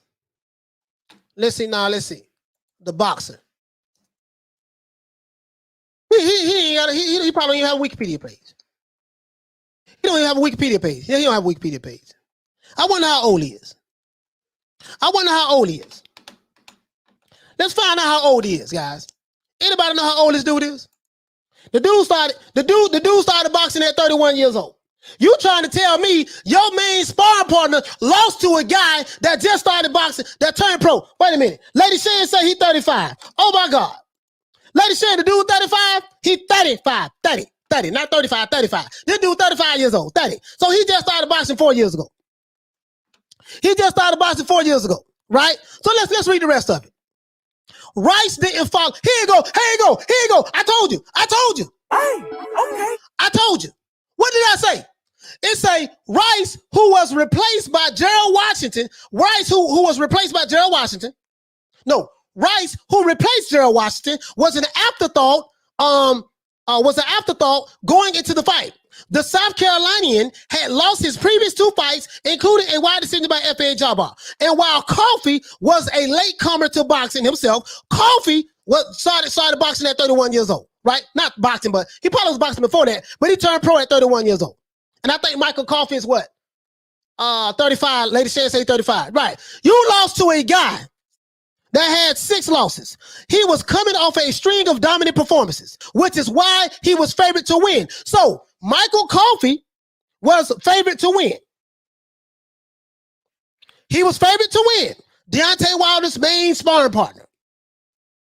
Jonathan Rice. It says right here, which is why Coffey was favored to win. Rice did not follow the script. Instead, he played the part of a sharpshooter, firing off quick, hard shots at the flat-footed Coffey at a high rate from the opening bell. So let me get this straight.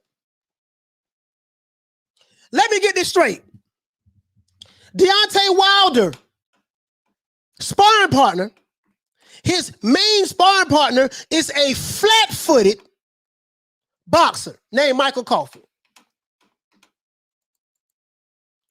Listen.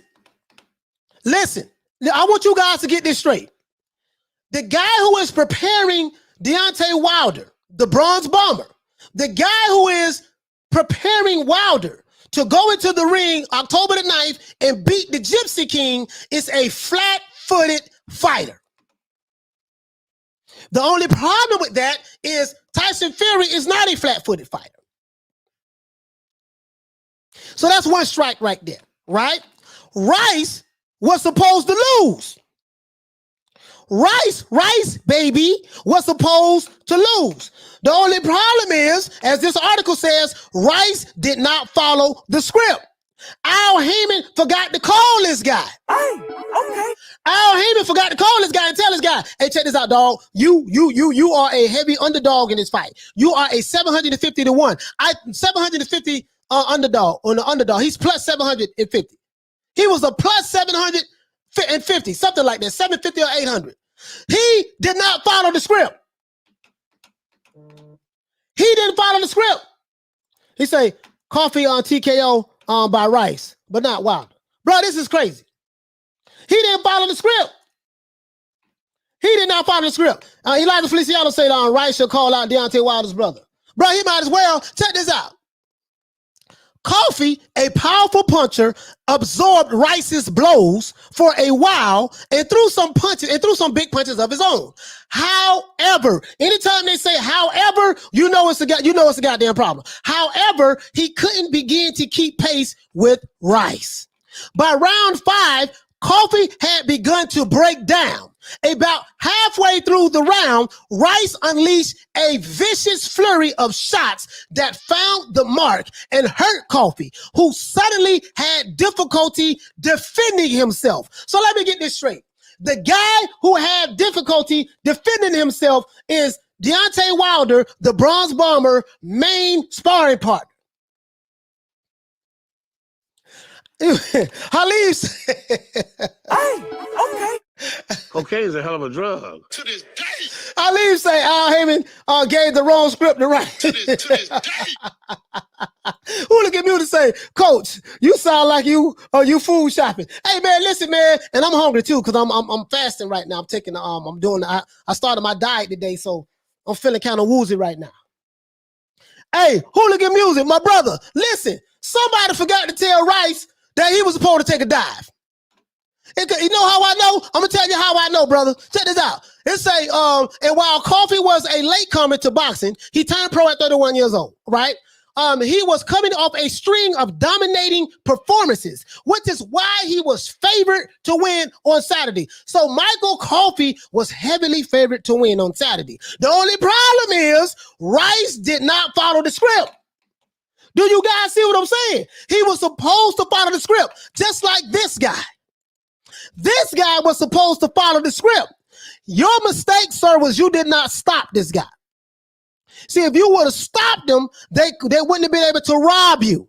By you not stopping this guy, you enabled them to rob you. And this is why you got robbed. You didn't stop the guy. Now, Jonathan Rice, he said, nah, baby boy, baby boy. This ain't happening. I'm going to stop this dude because I know how the fight game works. I know how the fight game works. This dude here, Bart Scott, would say, fam, need some egg fried rice followed up with some coffee now. Bro, listen. Are you guys reading this? Hooligan Music, Lady Shan. Do you see this? Hold on. Jerome said Nessa from TV from the Boxing Voice wanted Coffee Bean to fight Dillian White. Shout out to the police. Dillian White would listen. From what I've seen, Dillian White would beat the brakes off of Michael Coffey. It won't even be close. Bro, just what you think Dillian White would do to this dude? What do you think Dillian White would do to this dude? Literally. Hold on. Aquarius Brown would say, fam, Rice should call Malik Scott. I'm about taking the hey, he say Rice should have called Malik Scott. Hey, okay. About taking the dive. Bruh, check this out, guys. Listen, how did this guy become Deontay Wilder's main sparring partner? This guy is a confidence builder for Deontay Wilder. Hey, okay. This ain't no guy who gonna push. He can't be pushing Wilder in the gym. I don't see that. Bart Scott would say, fam, Coffee lost his sponsorship deal when Ness Cafe. Hey, listen, Richard Slesky, what you say, fam? He said, Coach, you notice that Sam Watkins was not present after the fight neither? Nah, Sam Watkins is only going to be behind the winner. Rice didn't follow the script. It said right here, by round 5, Coffee had begun to break down. About halfway through the round, Rice unleashed a vicious flurry, guys. A vicious flurry of shots that found the mark and hurt Coffee. This guy is the guy who's supposed to be Deontay Wilder's main sparring partner. Listen, this is the problem. If Michael Coffey is Wilder's main sparring partner, what the hell does the other sparring partners look like? That's a great question, because guess what? Your main sparring partner is supposed to be the best one. He's supposed to be the best, the creme de la creme out of all of the other sparring partners. Who else is Wilder's sparring partner? It say right here, right? Coffey suddenly had difficulty defending himself. At that point, referee Eric Dolly stepped in to save Coffey. 12-1 he's 12-1 with 9 KOs from further punishment. The referee stepped in to save Coffey from further punishment. The official time of the stoppage was 2 minutes and 19 seconds in the 5th round. Guess what? This referee right here, he's fired. He's fired. This referee right here is fired. He ain't never got to worry about refereeing the PBC fight ever again. He ain't never got to worry about that. JG says, since we're talking about sparring partners, let's talk about Fury sparring partners exposing Fury's cheating gloves. There we go.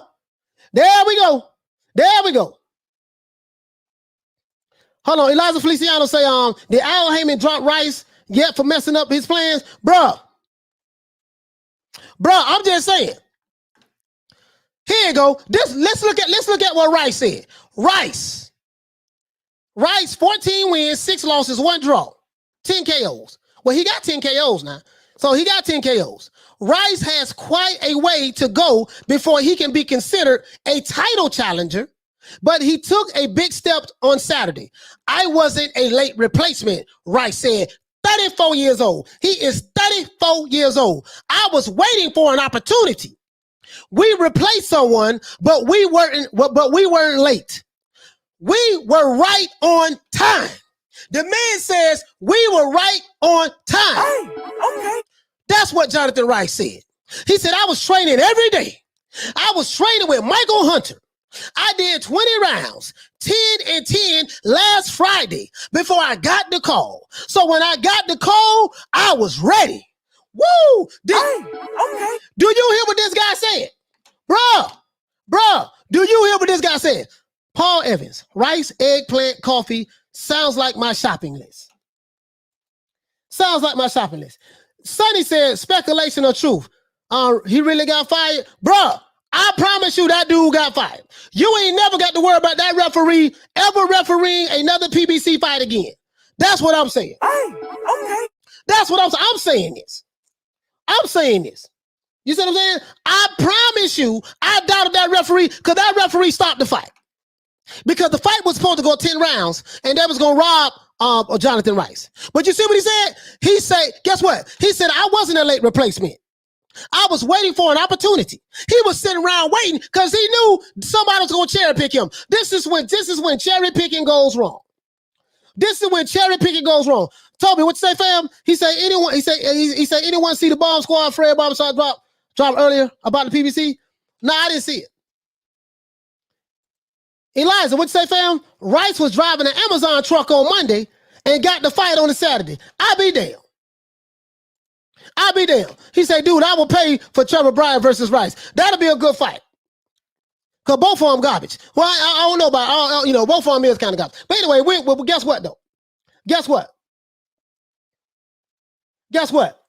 Now, this dude taking it, oh, my God. You all right, brother? He say, skip over Fury sparring partners, huh? But let's bash Wilder sparring partners. Oh, my God. Here you go. Sir, we are talking about this particular subject matter. I don't know anything about Fury sparring partners. And we're talking about what we do know. You see what I'm saying? What you're trying to do, you are trying to deflect. Hey, okay. I get it. I understand. I know you're a PBC ass kisser. And I know you are a fanboy of the twerkinator. I get it. Hey, okay. But sir, get your panties out of the bunch. Pull the thongs out from between your butt cheeks. It's okay. You fanboys. If you are a Deontay Wilder ass kisser, please, sir, pull your thongs out from between your cheeks. We do not care about you. Stop being so sensitive. All you PBC ass kissers, if you get offended by what I'm saying, you might want to kick rocks, sir. No one asked you to come over here. No one brought you over here, sir. You are here because you want to be here. Please don't be so sensitive, sir. We are talking about the robbery that went on last night, and we are tying it into what's going on now. I know you want to talk about Fury. You are trying to deflect. We are talking about Michael Coffey, sir. So if you get offended by what I'm saying today, sir, you might want to kick rocks. You might want to leave. Go babysit. You know what I mean? Go hug up with your boo. This ain't the channel for you, sir. If you are a beta male and you easily get offended because you are a PBC ass kisser and I am not following the narrative, guess what, sir? This is not the channel for you. I am not on code. I don't care nothing about your code. Your quote-unquote pro-black code, that shit don't mean nothing to me. Because you guys are fake. You are phony. There's nothing pro-black about you at all. You see what I'm saying? We are talking about two black fighters. So guess what? Stop trying to deflect, okay? This ain't the channel for you. Hey, okay. Now, back to what I was saying. You trolls, if you want some shine, drop that quarter of a dub on your boy. We'll put you on the wall of fame right here and we will acknowledge you. Other than that, let's move on. He said, Rice said I wasn't a late replacement. I was waiting for an opportunity. We replaced someone, which was Gerald Washington, but we weren't late. He said we were right on time. I was training every day. Not every day, but every day. I was training every day. I was training with Michael Hunter. I did 20 rounds, 10 and 10 last Friday before I got the call. So when I got the call, I was ready. So the old saying is this here: if you stay ready, you ain't never got to be ready. You see what I'm saying? If you stay ready, you ain't never got to be ready. He said, I want it all. Basically, he said, I want all the smoke. He said, I want what every boxer wants. I want to be world champion. I understand that my record doesn't say that, but I want the world to watch my progress. I am not in the right mind to be calling people out, right? He said, I'm just going to be ready for the opportunity. Right? Hey, okay. And when it comes, I'm going to answer the call. So guess what? When call Al, be fit. When Al Haymon called, he was ready and he answered the call. I'm going to get as much money for it as I can. And you know one thing I'm going to put on the show. This is what this dude said. This is what he said. Jonathan Rice said. Alan Babbitt would smash Coffee all day. And I believe he would do it to Wilder. I don't know who he would smash. All I know is this here. All I know is this here. You see what I'm saying? All I know is this here. All I know is this dude right here got the call. This dude right here says, I want it all. He said, I want all the smoke. He want all the smoke. I want what every boxer wants. I want to become a world champion. I understand that my record doesn't say that, but I want the world to watch my progress. I am not in the right mind to be calling people out, but I'm going to be ready for the opportunity. And when it comes my way, and when the going gets tough, the tough will get going. I'm ad-libbing, of course, but he said, I'm going to answer that call. So when Al Haymon called him, he answered the call. When Al Haymon called him, he answered the call. And he said he's going to get as much money for it as he can. So guess what? Guess what, guys? Guess what? I don't know, man. I don't know. This is when cherry picking goes wrong. This is when cherry picking goes wrong. Al Haymon, you cherry picked the wrong guy, sir. You cherry picked the wrong guy, sir. Al Haymon, you cherry picked the wrong guy. This dude here say he want all the smoke. So if this guy is Wilder's main sparring partner, I don't know, brother. I don't know. I don't know, right? I don't know, because we've been hearing a whole lot of stuff, even about Fury sparring partners, but nothing has been confirmed about what's been going on. And I always question the source from which stuff comes from. Always question the source from which it comes from. You see what I'm saying? He says Rice was big, Tyson's sparring partner. Yeah, I didn't know that. I don't know who the sparring partners were, to be honest with you. I didn't hear much about who the sparring partners was. All I know is this here. This dude right here didn't get the memo. And it said right here. Rice didn't follow the script. So whatever the script was, Al Haymon, Okay. that you were supposed to give this guy, he didn't follow it. You, sir, are a victim of Jonathan Rice's success last week. Because Jonathan Rice beat the brakes off of Michael Coffee Beans, you had to pay the price for it, sir. I feel bad for you. You didn't deserve that. But this is how it goes. So come to find out, Al Haymon is just as crooked as Bob Arum and the rest of the promoters. There is no difference between Al Haymon and Bob Arum. Both of them are crooks.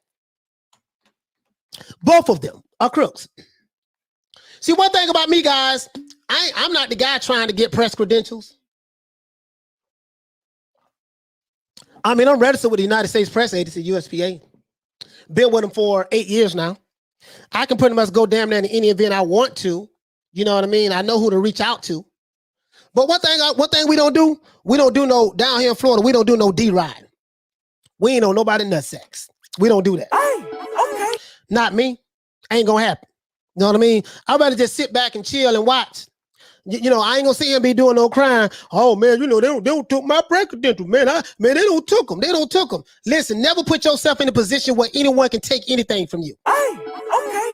Never put yourself in a position to where anyone can take anything from you. Never. Because if they give it to you, they can take it from you. You see what I'm saying? Hey, okay. But back to what I was saying though. I believe in this. If you work hard enough, grind hard enough, and build your brand hard enough, guess what? You ain't got to reach out to nobody. They're going to come looking for you. That's me. You ain't got to reach out to nobody. They're going to come looking for you. I'm a firm believer in that. That's the cloth that I'm cut from.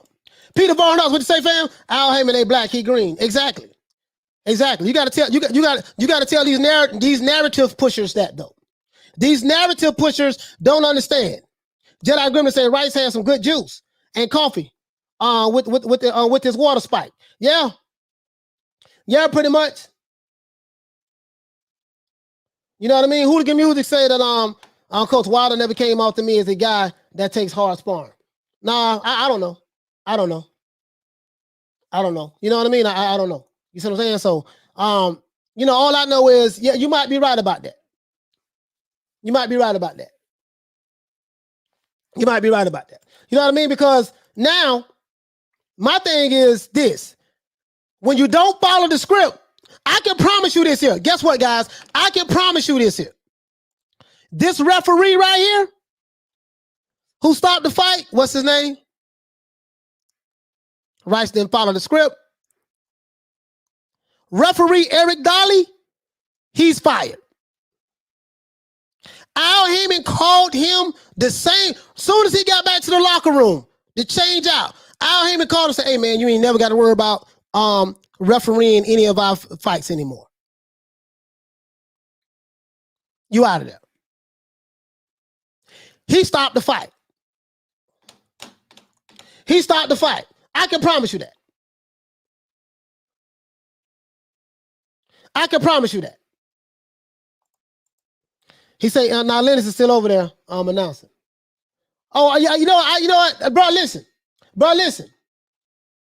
He's still over there.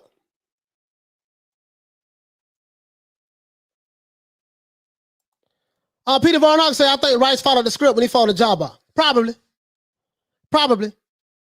And I think a Jabbar, I think a Jabbar was he's with the PBC at that time, right? I think he was with the PBC at that time.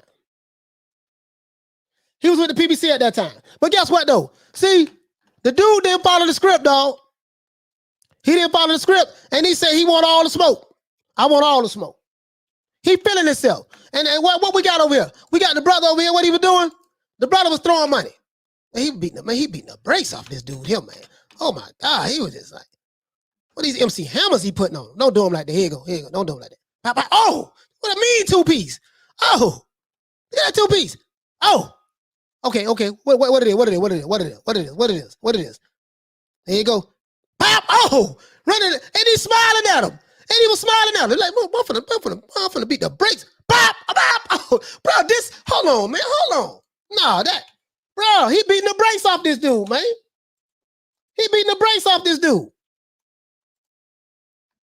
He was throwing dollars to the strippers. Bro, listen, he beating the brakes off that dude, man. Man beating the brakes off that dude, bro. Like, literally, he's beating the brakes off of him. He's beating the brakes off this dude, man. Shout out. Oh, here you go. Hey, okay. Shout out to Bacon in the Bits for dropping that quarter of a dub on your boy. Hey, okay. Hey, Leroy. Super chat received. Playtime's over, boy. Man, listen. Hey, Bacon in the Bits. Check this out, fam. Bro, listen. This dude right here, boy, he looking. Hey, I don't know, boy. I don't know. This dude right here look like look at that. Moving around. Pop, pop. That two-piece. Hey, he caught him with a two-piece and a biscuit. A two-piece and a biscuit. Bam, bam. This dude, Michael Coffey, doesn't have any head movement. He doesn't have any head movement. So guess what? It makes sense. Malik Scott, sir, you're going to have to find some better sparring partners. You need sparring partners who are going to push Wilder. You can't get a guy who's flat-footed and doesn't have any head movement and then say, yeah, he looking good at sparring. The way this guy looks, he'll make any heavyweight look good. He'll make any heavyweight look good the way this guy looks. And I seen Michael Coffey knocking people out before. I saw that.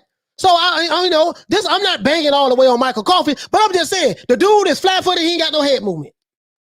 He flat-footed, ain't got no head movement. You see what I'm saying? That's all I'm saying. Hey, coach, don't show too much because they'll try. Yeah. I ain't tripping. I ain't tripping on that. It is what it is. They can do what they want to do. It is what it is. You know what I mean? You know, I got the fair usage claim. Fair usage. You see what I'm saying? I got the fair usage up. It is what it is. You know what I mean? I ain't trying to show everything, but I'm just saying. You know what I mean? Like he was catching what? I mean, the 2 piece in the biscuit, beating the brakes off this dude, Peter Von Arts. What you say? Coffee would have won if it had gone 10 rounds, guaranteed. Exactly. Hey, Peter, if the fight would have went 10 rounds, he definitely would have won. Hey, okay. You absolutely correct, bro. To this day. He would have won that fight. Hey, okay. If that fight would have went 10 rounds. To Hey, this day. okay. Absolutely. To this day. He would have won that fight. Hey, okay. If that fight would have went 10 rounds. To this day. And you know this. This is facts. Facts. Facts. He would have won that fight. If the fight go 10 rounds, he wins easy. Easy. That's why I said the referee gonna get fired. The referee gonna get fired. Hey, Carlos Mendoza, what's going on, Carlos? My friend. Carlos, I've been watching you, my friend. Hey, oh, doggone Carlos Mendoza, what's going on, fam? Hey, listen, check it out, though. Dude didn't follow the script. That referee got fired, dog. I can promise you that. That referee, he ain't there no more. Bro. I can promise you that. As a matter of fact, I'm trying to find the betting odds. Let's find the betting odds. Because I want to show you guys I'm not joking. Hold on. I want to show you guys the betting odds. Because I know, listen, when I say this dude was a severe underdog, I meant that, bro. I want to show you guys the betting odds. I have to show you. Come with the receipts. Hold on. What the hell? Michael Coffey. Let me see. What's going on. Michael Coffey betting odds. Let's look at the betting odds. You want to see that? Here you go right here. Oh, no, this ain't. Oh, no, this is Boule Sports. This ain't the main one. No, this ain't it. This ain't it. This ain't the one. Sorry about that. This ain't the one. I'm going to find it. Let me find it. Let me find it, guys. Because I'm going to show you guys I'm not capping.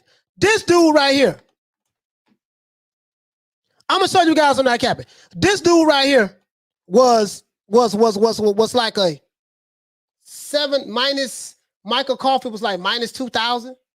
Like he was like a, bro, it wasn't even close. You see what I'm saying? It wasn't even close. Bro, and I'm like, hold on, I'm looking for it right now. Bro. You can't tell me like, I get it, but the PBC going to find some more heavyweights, man. They're going to find some more heavyweights, bro.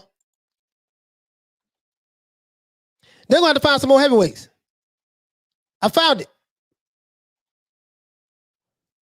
Bro. This dude, hold on. Here you go right here. You see right here? Michael Coffey, 12-1. Betting odds, minus 2,000. Huge favorite. I am not making this up. This dude was a minus 2,000 favorite. This guy was a plus 750. Huge underdog. You see this? Philly Fly. You see this? My brother. You see this? So when you are a huge underdog like this, you were supposed to receive a memo that you are to take a dive to this guy. Let's look him up. Who is Rice fighting next? I don't think he got nobody. On. Again, when you go down here, right? Event PBC on Fox. Coffey versus Rice. I kind of like that. Venue Prudential Center. Referee Eric Dolly. You fired. You ain't got to worry about coming back no more. New Jersey. Bout billing main event. Say right here. Coffey versus Rice fight predictions. Everybody, 99% of the people out of 100 pick Coffey to beat Rice. So guess what? If you would have put some money on Rice, if you would have bet some big money on Rice, guess what? You'll be rich right now. Bro, you would be rich right now. If you was to bet some money on Rice, you would be rich right now. You would be rich right now if you bet some money on Rice. Literally. Here you go. He said everybody needs more heavyweights. We all talk about Fury, AJ Wilder. Yeah, we do. We do need more heavyweights. We need some more. I would like to talk about Jared Anderson. I would like to talk more about Jared Anderson. You see what I'm saying? But unfortunately, we ain't really got. Well, the UK got most of the name heavyweights. They got Joshua. He's top fighter, of course. Dillian White. They got Joe Joyce, the Juggernaut. Of course, Usyk is from Russia. In America, man, bro, like I'm sad for the heavyweight division in America, bro. I'm really sad. Like I have high expectations for Jared Anderson. I do think that he's going to be the future heavyweight champion of the world. We have him. We got Trevor Bryan. We got Trevor Bryan. He's garbage ass. We know Trevor Bryan trash. But anyway, but I'm trying to represent Trevor Bryan. I'm trying to amp him up because he does have a historical belt. But outside of that, man, bro, we ain't looking too good, bro. We ain't looking too good. This dude right here, man, he didn't get the memo. He didn't get the memo. And this guy had to pay the price for it. This guy had to pay the price for it. Literally. Yeah, he said we got Michael Hunter, Trevor Bryan, and some Jared. Yeah, ain't nobody really talking about Michael Hunter like that. Well, I think out of all of them, they talking about him the most. Peter Von Knox on the beating coffee was taken. Yeah, the beating coffee was taken. Oh, I guess you're trying to say the referee. The referee was no way he could have lasted 10 rounds. That's what I'm saying. Yeah, I agree with that. I agree with that, Sheldon. The way he was getting beat, bro, he was getting hit flush. Flush. Philip Fly said UK blessed with heavyweights. Yeah, the UK got the heavyweights right now. Now, the Wilder will be 36 soon. So he's getting older. He'll be 36 soon. The PBC now, Top Rank has Jared Anderson. Top Rank has Jared Anderson. Let's see. Let's see. What other heavyweights do we have? Let's look at the other heavyweights.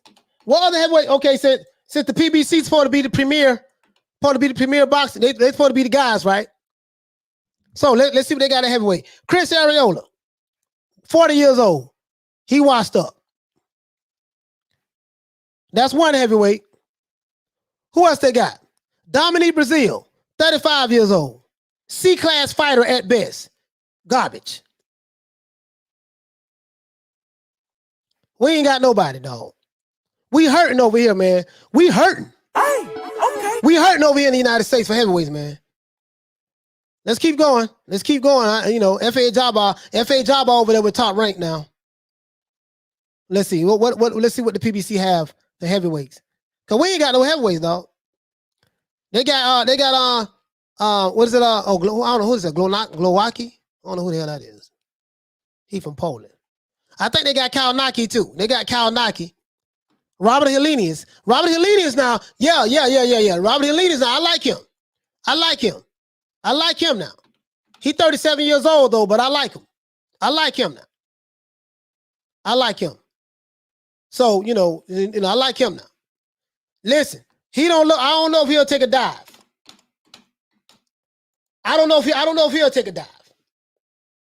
You know what I mean? I don't know if he'll take a dive, but I've been hearing a lot of good stuff about this boy here. Robert Helenius.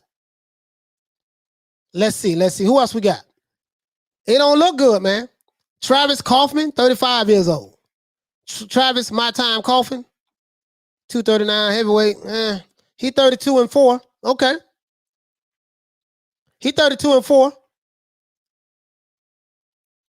He 32-4. You know what I mean? So he looking okay. What else we got? Hold on. Let's go down. Let's go down some more.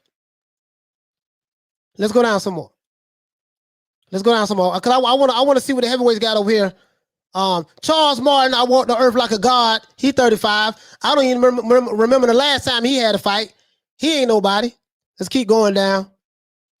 We hurting, man, bro. We hurting in the heavyweight division, man, over here in America, bro. Luis Ortiz, 42 years old.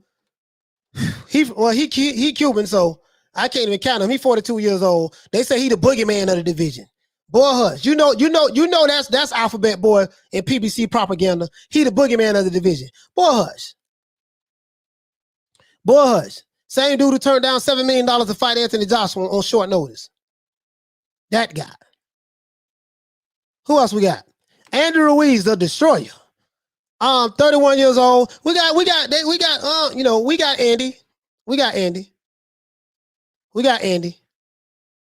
Frank Sanchez. We got Frank Sanchez, 18-0. Okay, 29 years old. He in the MIA with me. He over here with me. Well, he Cuban. Okay. We got. Okay, so we got a little something there, Frank Sanchez. So we got the PBC look like they got most of the heavyweights, American heavyweights. So the PBC look like they got. Oh, we got Gerald Washington, 39 years old, big Gerald, 20-4. And they got Deontay Wilder. So heavyweights, we got Wilder, Gerald Washington. That's 2. Are y'all impressed with any of these heavyweights? Is anyone impressed with any of these heavyweights that we have in America for the PBC? I gotta pull up Top Rank and see who they have. Are y'all impressed? I'm not excited about none of them. To be honest with you, I'm not excited about none of them. I'm just being honest with you, bro. Like I'm just being real now. Now I like Robert. I like Helenius though. I do like Helenius. I like that guy.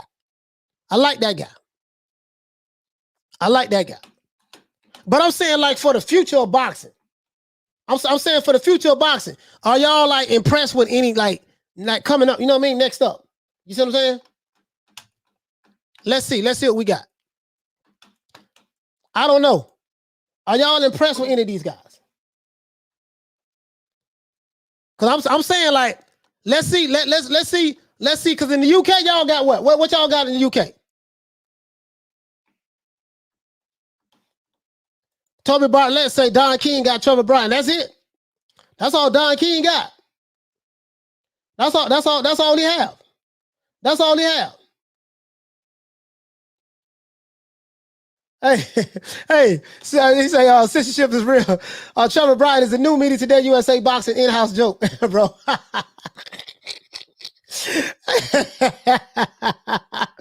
Hey, thank you for correcting that, Sheldon. It's a joke. Hey, it's a joke. Bro, it's a joke, bro. I be clowning, bro. I be clowning about Trevor Bryan. But it doesn't seem like over here in the US we're like developing a lot of heavyweight fighters. You see what I'm saying? Let's go to Top Rank though. So we got that. Let's go to Top Rank. Let's go to Top Rank. Let's see. So let's look at their roster. Let's go to Top Rank. Let's see what we got. Let's see what we got on the heavyweight division. Like, because, bro, like, we know, like, the UK, y'all got, let's see. It's this one fight I saw last night, man. He had proposed to his wife. He proposed to his fiance last night. That dude, they'll look like, Shelton, what you say, fam? Shelton say Helenius is a C-class fighter at best. Okay. Toby Bartlett said Trevor Bryan is all Don King needs. He's a true champion, American champ. You know what? He's the only American champ. I'll be honest with you guys. We're just, you know, I know it sounds crazy, but you know, it is what it is, bro. It's facts. The man is the American champ. The man is the American champ. I'm just being honest, bro. It is what it is. Fighters. Let's go over here, guys. Let's look and see what Top Rank got.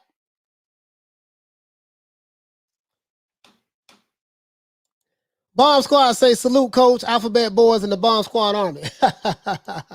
Salute to you, fam. Salute to you, fam. Hey, okay. So Top Rank, well, they got Teofimo, they got Fury. Who else we got? Let's look at. I want to look at the heavyweights. Let's look at the heavyweights. Can we look at the heavyweights? Fighters, okay. Fury, WBC, of course. Crawford. These are the lighter weights. We're looking for the heavy. View all fighters. Let's look at all 8 fighters, bro. Let's look at all 8 fighters. I wish we could look at it by weight division though. They got FA Jabba over there. FA Jabba. They got FA Jabba over there, right? Of course, we know they got Edgar Berlanga. They got him. So that's one heavyweight.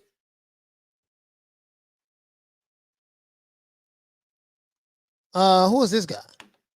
Oh, Christopher Diaz. Okay, I know who Christopher Diaz is. Okay, cool. I know Christopher Diaz. To a better beef. Okay. I don't see any more. I don't see any more heavyweights. So they got Tyson Fury, F.A. Jabba, and let's see. Let's see what they got.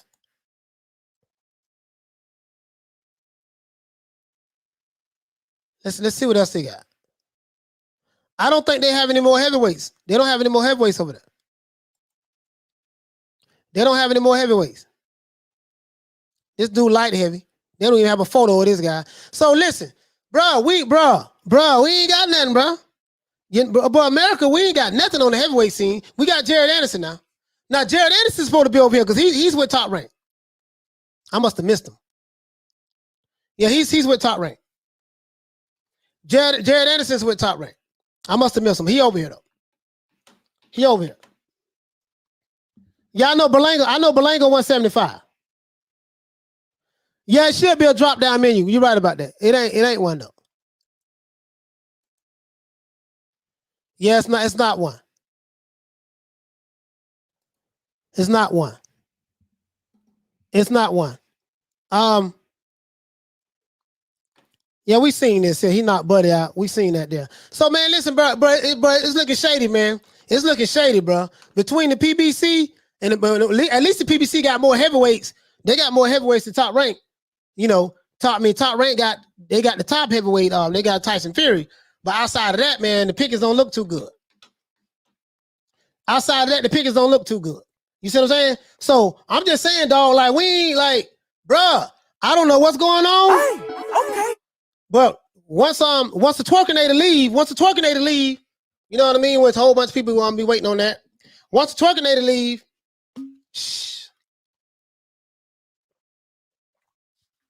I don't know. Because you know, depending on what happened, I don't think Fury gonna be fighting too much longer. Tyson Fury probably Kush, what you say, fam? He said Top Rank only has 7 heavyweights. They got 7 heavyweights. As a matter of fact, let's look at all the fighters in the heavyweight division. Let's look at the fighters in the heavyweight division. Just heavyweight period. You know what I mean? Because, bro, like American heavyweights, bro, they ain't looking too good, bro. It ain't looking too good, fam. It ain't looking too good, man, right now, man. You know what I mean? And the only heavyweight we have that's a champion is Trevor Bryan.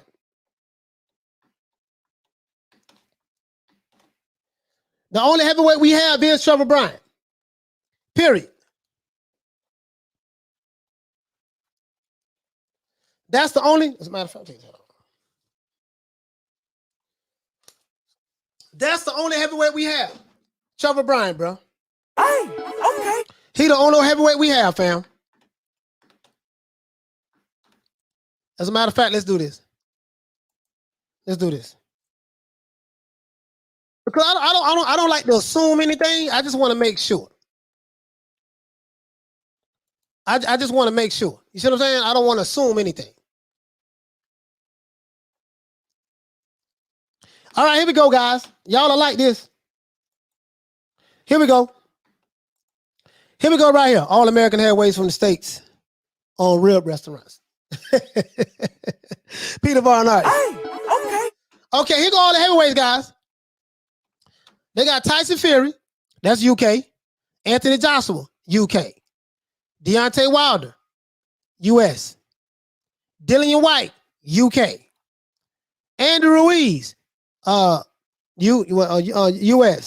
And now what these other flags are? I guess California. He's supposed to be Mexican descent. Wilder. What is that? What is this? Alabama flag. And this is what? Nigerian. I don't know. I don't know what the hell this is. But anyway, let's keep going.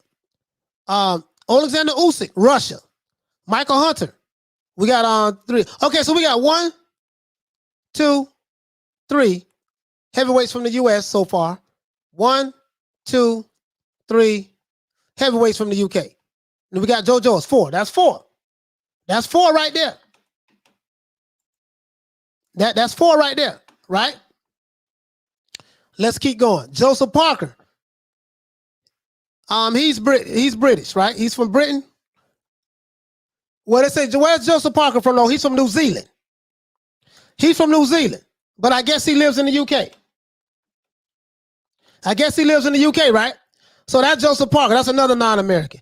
Louis Akeem Carl Ortiz, he's Cuban. So we can't even say this is the American heavyweight champ. He's Cuban, right? Let's keep going. Robert Helenius, he's with the PBC. He's the WBA gold heavyweight champion. Robert Helenius is the WBA gold champion, right? I don't know where the hell he's from Finland. This is another guy, Tony Yoka. Tony Yoka is 10-0. He's from France. Charles, I walk the earth like a god, Martin from California, Carson, California.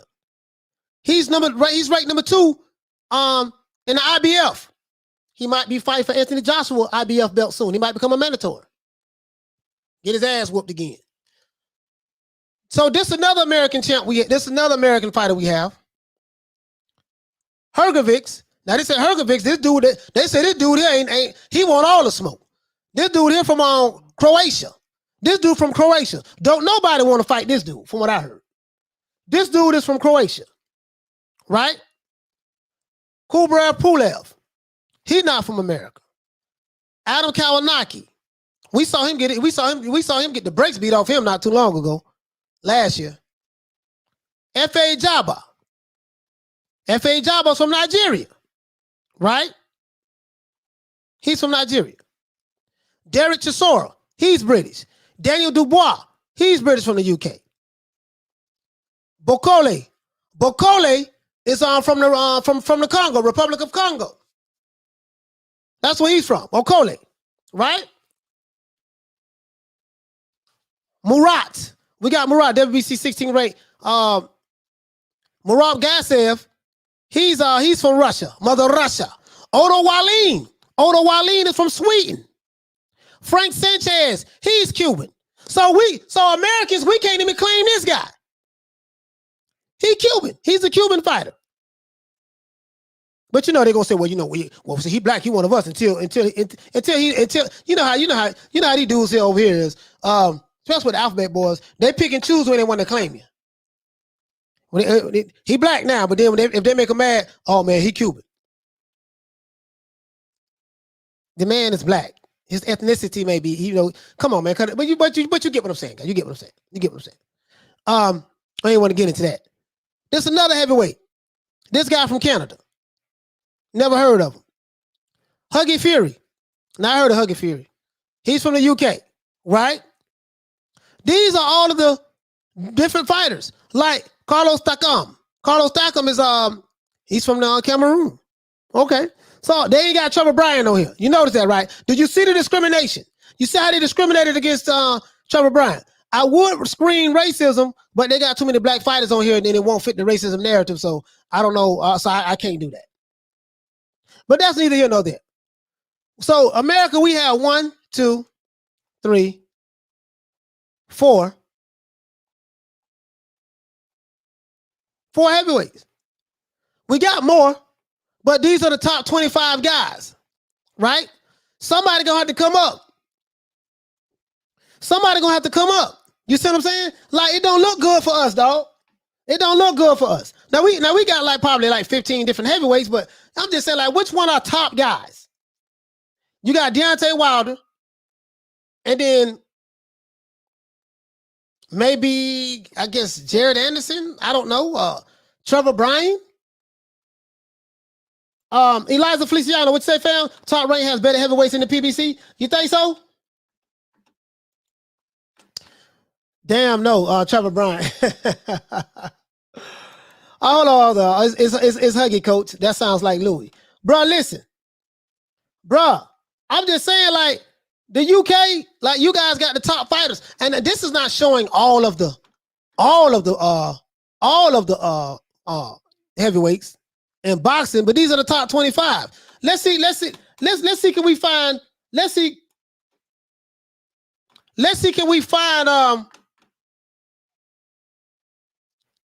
top heavyweights, right? Hey guys, let's see, can we find list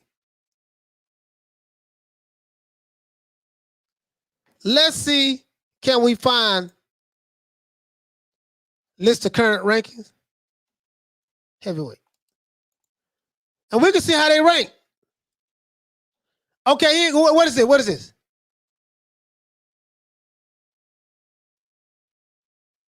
All right, check this out. What y'all think about this? Hey, okay. What y'all think about this? Lisa Bell, what Lisa about something? The future. Oh, there go Bomb Squad. Bomb Squad. Bomb Squad. The Alphabet Boys is the future, huh? The Alphabet Boys is the future. Bomb Squad, what's up, man? Why you over here today, man? You over here starting trouble, bro. You're over here starting trouble. Bomb Squad is over here starting trouble. To this day. You over here starting trouble, Bomb Squad. My brother, why you over here starting trouble? Egg Shake Farm say the Alphabet Boy really is a cult. Yes, they are. They are a cult, and their people are slow. I can promise you that. Their people are slow. Short but shouties. Ah, man, Shouty. You got that stupid fruity swag, Shouty. Hey, let's look at this, man. Look here, man. All the Alphabet Boy supporters, please, sir. This ain't the channel for you, man. But I appreciate you being here, though. We appreciate you rocking with us today. What we gonna do is this here. We're gonna have to put some people in line. Now, I get it that you are sensitive. I understand that you are some I'll Be Sure, Keep Sweat, Ralph Tresvant type stuff, El and Chico DeBarge type stuff. I get it, sir, but guess what, sir? Please take your thongs off. If you are a man and you sit down when you take a piss, this is not the channel for you, sir. Please, please, please, please. If you are a man and you sit down when you have to take a piss, this is not the channel for you. If you are a beta male and you easily get offended, this is not the channel for you, sir. Please, sir, take it easy. It's okay. It's okay. It's okay. We reloaded. To this day. We reloaded. Now, let's look at some of the heavyweights. Let's look at the rankings, guys. If we go over here, BoxRec has their top 10 heavyweights. They have Tyson Fury number 1, Anthony Joshua number 2, Deontay Wilder number 3, Alexander Usyk number 4, Dillian White number 5, Joseph Parker number 6, Michael Hunter number 7, Louis King Kong, the boogeyman of the division, Ortiz number 8, Joe George number 9, and Cobra Pulev number 10. Where in the hell is Trevor Bryant? Where in the hell is Trevor Bryant? He's not there. But that's neither here nor there. I digress. Now, let's look at the Ring Magazine. Ring Magazine has Fury number 1, and Joshua number 2, Wilder number 3. That's consistent, right? With the other two. Dillian White number 4, Joseph Parker number 5, Andrew Ruiz number 6, Lewis, everybody ducking him, Ortiz, the boogeyman of the division, quote unquote. Yeah, right. Hey, okay. To this day. He got him at number 6. Michael Hunter number 7. So Michael Hunter's in the top 10 in the Ring Magazine and with BoxRec. That's good. So Michael Hunter should be getting a title shot somewhere. Oscar Rivas is on number 8. Alexander Usyk number 9. And Joe George number 10. So according to the Ring Magazine, 1, 2, 3, 4 of the top 10 fighters are from the UK, according to them. In the WBA ranking, they have the champions. They have Anthony Joshua, he has the super, and they have Trevor Bryant right here. Now the WBA showing they showing my dog. At least they got him on. They got to put Trevor Bryant on there because he got a belt. They got Trevor Bryant right here. Then they got Dubois. Dubois is I guess he's the Intercontinental champion or something like that. I'm not sure. They got Alexander Usyk, number 2. So they got Dubois, number 1. Dubois is number 1. According to the WBA rankings. They got Dubois number 1, Usyk 2, Ortiz number 3, Andy Ruiz ranked number 4. I don't know how Ortiz is ranked over Andy Ruiz in WBA. I don't understand that, but hey, man, it is what it is. Charles Martin number 5. When the last time this man fought? When the last time Charles Martin fought? Who knows? Michael Hunter, number 6. How was Michael Hunter under Charles Martin? They got Kyle Naki, number 8. Gerald Washington, number 9. Bro, like, these rankings, like, how does the WBA come up with these rankings, guys? How do they come up with these rankings? Arlette, what you say, sis? Karma Serene. Shout out to Arlette and Karma Serene. Arlette said Ortiz hasn't done. Listen, he hasn't. He hasn't. He hasn't. Like literally. He hasn't. I'm gonna be honest with you. Arlette, he hasn't. You know what I mean? He beat Malik Scott. That's a fight Malik Scott was running all doggone night. Has Martin fought since Joshua? Yeah, I don't even know. That's a good question. That's a good question. That's a good question. Charles Martin. Yeah.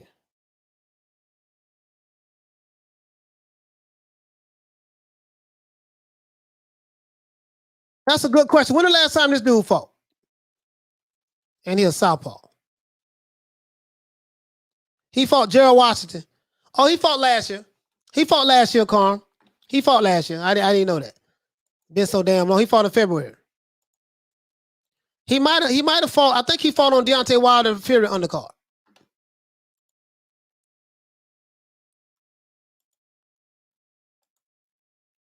Anyway, let's go back. So now the WBA, the WBC got Dillian White. He the interim champion. Oh, Daniel Dubois is the interim champion for the WBA. That's what that means. He's the interim champion. They got Tyson Fury, Dillian White. So guess what? Dillian White should be in line to fight Tyson Fury or fight the winner out of Wilder and Fury. He the interim champion. Andrew Ruiz, Joe Joyce. They got Ortiz. They got Ortiz everywhere so far. Bro, like, they got Joseph Parker, Michael Hunter, Kabayal, F.A. Jabba, Hergovich, and Tony Yoka. WBC, this is their top 10. This is their top 10. Let's go over to the IBF, guys. The IBF said it's vacant. There's no, of course we got Anthony Joshua champ, but the interim championship, they got a vacant intern. So now you got Charles Martin over here. Charles Martin should be next to fight Joshua as a mandatory. Alexander Usyk. So if he loses to Joshua, I don't know if he'll drop over here with the IBF. I don't know. They got Hergovich. They got Hergovich. They got Hergovich over here, right? He's from Croatia. That's gonna be a hell of a fight if he fight Joshua. He's a gold medalist as well. So I don't want to hear nothing about he ain't nobody. He's a gold medalist. Joseph Parker, Kabayal, Tony Yoka, Andrew Ruiz, Luis Ortiz, and Joe Joyce. So they got Ortiz all over the damn place so far. WBO, they got Joshua the champ, Usyk, Joe Joyce, Joseph Parker, Andrew Ruiz, Frank Sanchez, Michael Hunter, Luis Ortiz again, guys. They got the guy from China, Zhang, he garbage. They got this guy here from Romanov. I don't know where the hell he from. Is he from Russia? Yeah, he from Russia. And they got F.A. Jabba. And then for the IBO, he ain't gonna count that. This what the heavyweight got. This what the heavyweight division got. Double A say Joe Joyce also the mandatory for AJ. Yeah. Yeah. One of those, as a matter of fact, Joe Joyce is right here. WBO. He will be the mandatory for the WBO. Once this gets sorted out, Alexander Usyk and Joshua. I got Joshua stopping Usyk. Joe Joyce should be next in line. Joe Joyce should be next in line. Carmen Serene said, Well, they mysteriously ranked Chris Arreola when he was about to fight Ruiz. So some stranger things have happened. Yeah, listen, Carm, these sanctioning bodies are for the taking. All of them are crooked. All of these sanctioning is outside of the IBO, and don't nobody really recognize them. All of these sanctioning bodies are crooked. All of them. These sanctioning bodies are on the payroll of PBC, Top Rank, and whatever promotional company that's willing to pay them. David says, how you mention Charles Martin? They got him on the list, dog. They got him on. They got Charles Martin up there. He fought last year. Andre, what you say, fam? Andre Romanov, the guy that beat Wilder in the amateurs. Oh, okay, I didn't know that. I hope they let Babbitt go and fight Ergovich. Babbitt wants to smash him. That's gonna be a good fight. Because Babbitt looked good last night. Babbitt looked good last night, dog. I'm not gonna lie. But you know, I wanna see him, you know what I mean? I wanna see him. Fanboy Killer, what do you say, man? Ortiz must be paying a lot of sanctioning fees. He's in the top 10 in all the rankings. Exactly. Hey, Fanboy Killer, it may not be Ortiz, it might be Al Haymon. Might be Al Haymon. You know, greasing some palms, making sure Ortiz stay in that top. You know what I mean? You know what I mean? JG said nobody wants to fight a 40-year-old ranked boxer except Wilder. Yeah, he's 42. He's 42. The question is, who's going to fight who? Like, this is the thing. Like, who excites you guys in the heavyweight division? Like, outside of the top three, Wilder, Fury, Joshua, and like, who excites you? You see what I'm saying? Like, who everybody gonna get up for? Hey, okay. Who is everybody gonna get up for? And that's what I'm saying, dog. Like, and we can go on and on. Like, when you look at other divisions, cruiserweight, I don't even watch cruiserweight. Light heavy, we ought to see what's that light heavy. Better be Marcus Brown, Ming. Yeah, they don't even have. Well, not the champions. Look at the champions. Yeah. Yeah, so we see what's going on. We see what's going on. Murata, Jamal Charlo, Gennady Golovkin. Okay. Light middleweight, Jamel Charlo. He the champ. He got 3 belts. Brian Castano. Laura's the IBO. And I think Laura is the regular WBA champion at light middleweight. Welterweight. Ring Magazine belt vacant. WBA, they got Ugas. He's the super. Jamal James, the regular WBA champion. Then, of course, Spence got 2 belts. He got the WBC and the IBF. Crawford has the WBO, and the IBO is vacant. IBO is vacant. And then the lightweight, you got Josh Taylor. You got Josh Taylor at lightweight. You have BoxRec. Look at BoxRec. BoxRec champion. They don't have one. Well, I guess because they don't. Yeah, they got Tank Davis is number 1 and Josh Taylor number 2. We went through this the other day, so we ain't even go back through this no more. They must be on some. Cocaine is a hell of a drug. Hey, okay. Yeah, they must Cocaine be. is a hell of a drug. To this day. Hey, okay. Bro, I don't know how they came up with this. But anyways, over here, you got Josh Taylor. You have the Ring Magazine. Josh Taylor has that belt. Josh Taylor has the WBA Super. Josh Taylor has the WBC champion. The light welterweight. Josh Taylor has the IBF. Josh Taylor has the WBO, and the IBO is vacant.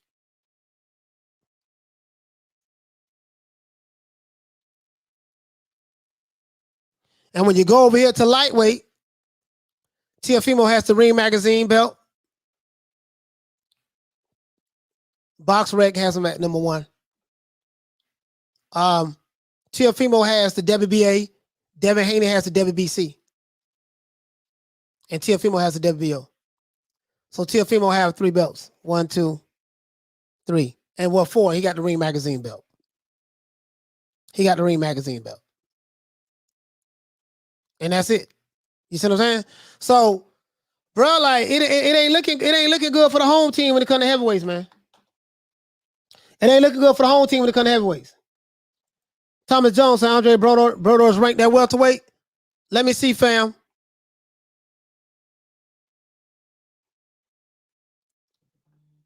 Welterweight, Berto. Nah, he not ranked. I don't think. Ring Magazine. Nah, Berto not ranked. Thomas Jones, Berto not ranked, fam. Yeah, Andre Berto not ranked. He not ranked.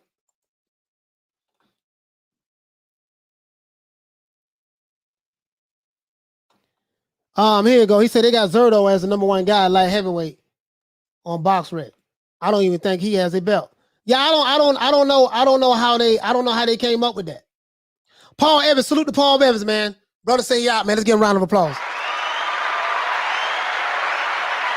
But that's what they got going on, bro. That's what they got going on. You see what I'm saying? So, hey, man, listen, bro. All I'm gonna say is this here. Bro. Heavyweight division, we ain't looking good. We're not looking good in the United States, in my opinion, in the heavyweight division. Now, I am very happy that the Crawford fight, Crawford feels very confident about the Shawn Porter fight. If it goes to purse bid, I'm pretty sure Eddie Hearn, I'm hoping Eddie Hearn would get it. Yeah, Arlette, yes, Berto is still boxing. Believe it or not. I know it sounds crazy. You know what I mean? I hope he get it. I hope he does, you know. Yeah, he's still boxing. He's still boxing. So I hope Crawford does get the fight. More than likely he's going to get it. Al Haymon, we don't know if they're gonna be able to work nothing out. They ain't been able to work nothing out all this goddamn time. I don't even think they even tried. So it is what it is. It's gonna go to purse bid, and when they go to purse bid, bam, we gonna get our fight. So we should be hearing something about that fight. This is August, September, probably around October. We should be getting the fight. We should be hearing something about this fight. October, maybe November. October, maybe November. We should be hearing something about this fight, guys. Okay. So that's something to be excited about. This is going to be Crawford's last fight with Top Rank, and I can promise you he's leaving. My sources that I personally talked to told me this. Literally. Okay. So, other than that, that's it, guys. We're going to wrap this up. Tomorrow, fanboy alert. Tomorrow, I will cook you fanboys tomorrow. If you are a fanboy of the PBC, if you are a Pro Alphabet Boy channel, you might not want to watch the live tomorrow. If you are a beta male who sits down when he takes a piss, you might not want to watch the show tomorrow. If you are sensitive and you are I'll be sure looking ass nigga who get very overly sensitive when someone criticizes your favorite fighter, you might not want to watch this show tomorrow. If you are a fan of a promotional company, if you love promotional companies, call Al Big Fish, and Top Ranking, all these other guys, more than you love the sport of boxing, you might not want to watch the show tomorrow. If you get easily offended because I'm going to diss your favorite Alphabet Boy channel, you might not want to watch this show tomorrow. If you are upset that I stole what Blue Balls Sports TV says on his show and you don't want to hear it, you might not want to watch the show tomorrow, because guess what? I'm going to steal some more shit, because this is what I do. Tuck your chain. I am the prince of pissing people off. I am the king of pissing off fanboys, and this is what I do. I care nothing about your narrative. I care nothing about making you feel good. Understand this, fanboys. Tomorrow, we're going into overdrive. We will go into overdrive tomorrow. So everybody, please have a good time. We are going to salute everyone. Give everyone Cocaine is a hell of a drug. a round of applause.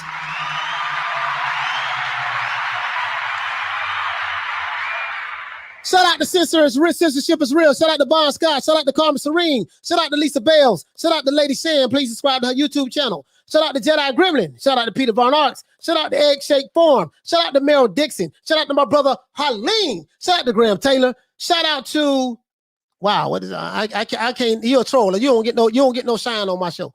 Shout out to Bart Scott. Shout out to Arlette. What's going on, sis? Shout out to Lennox was the best. Shout out to Double Lady Sagittarius. Shout out to David. Shout out to Meryl Dixon. Shout out to Paul Evans. Salute to you, fam. I know you left. Shout out to my brother Thomas Jones. Shout out to Lisa Bales, who was in the building. Shout out to Hooligan Music. Shout out to Meryl Dixon once again. Shout out to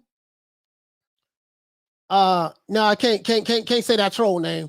We were not saying the troll names. Shout out to Hooligan Music once again. Shout out to Bon Scott. Shout out to Peter Von Arks. Shout out to David. Shout out to Andre Rodriguez. What's going on, fam? Shout out to Fanboy Killer in the building. Hey, okay. Shout out to Peter Von Arks. Hey, okay. Shout out to Bon Scott once again. Hey, okay. Shout out to Double Lady Sagittarius. Hey, okay. Shout out to Philly Fly. Hey, okay. Shout out to my sister once again, Carmen Serene. Hey, okay. Shout out to Thomas Jones once again. Hey, okay. Shout out to Jedi Gremlin. Hey, okay. Shout out to Danny Drew. Hey, okay. Shout out to, nah, that's a troll. We can't mention the troll name. Cannot mention the troll name. Shout out to my brother Huggy Bear, Diallo Huggy. Hey, okay. Shout out to Hooligan Music. Hey, okay. Who else we got? Peter Von Arks. Hey, okay. Lady Shan. Hey, okay. Graham Taylor. Hey, okay. Arlette. Hey, okay. Shout out to Rob Rib Shows. Hey, okay. Philip Fly. Hey, okay. Yes, sir. Yes, sir. Yes, sir. Graham Taylor once again. Hey, okay. Shout out to Big Al on the scene. Hey, okay. Big Al said I won't be watching tomorrow. Yes, you will. Hey, okay. Shout out to Daddy Drew. Hey, okay. Shout out to Steven. Hey, okay. Fanboy Killer. Alex Garcia. Hey, okay. Jarvis Bickle. Hey, okay. Yeah, man, all you trolls out there, man. We care nothing about you. Shout out to Wither Sleeve. Hey, okay. And my main man, Rod Rib Shows. Hey, okay. Shout out to Major Key Boxing. Shout out to Punch Drunk Boxing. Shout out to Lady Shan. Shout out to all the channels that I work with, rock with, on the scene. And shout out to the trolls, man. Once again, it's our boy, Coach Malachi Williams, New Media Today, USA Boxing. Signing out one more again. See y'all tomorrow, 3 o'clock Eastern Standard Time, guys. Peace. Man, I'm out of here, bro. Let's go. Come on.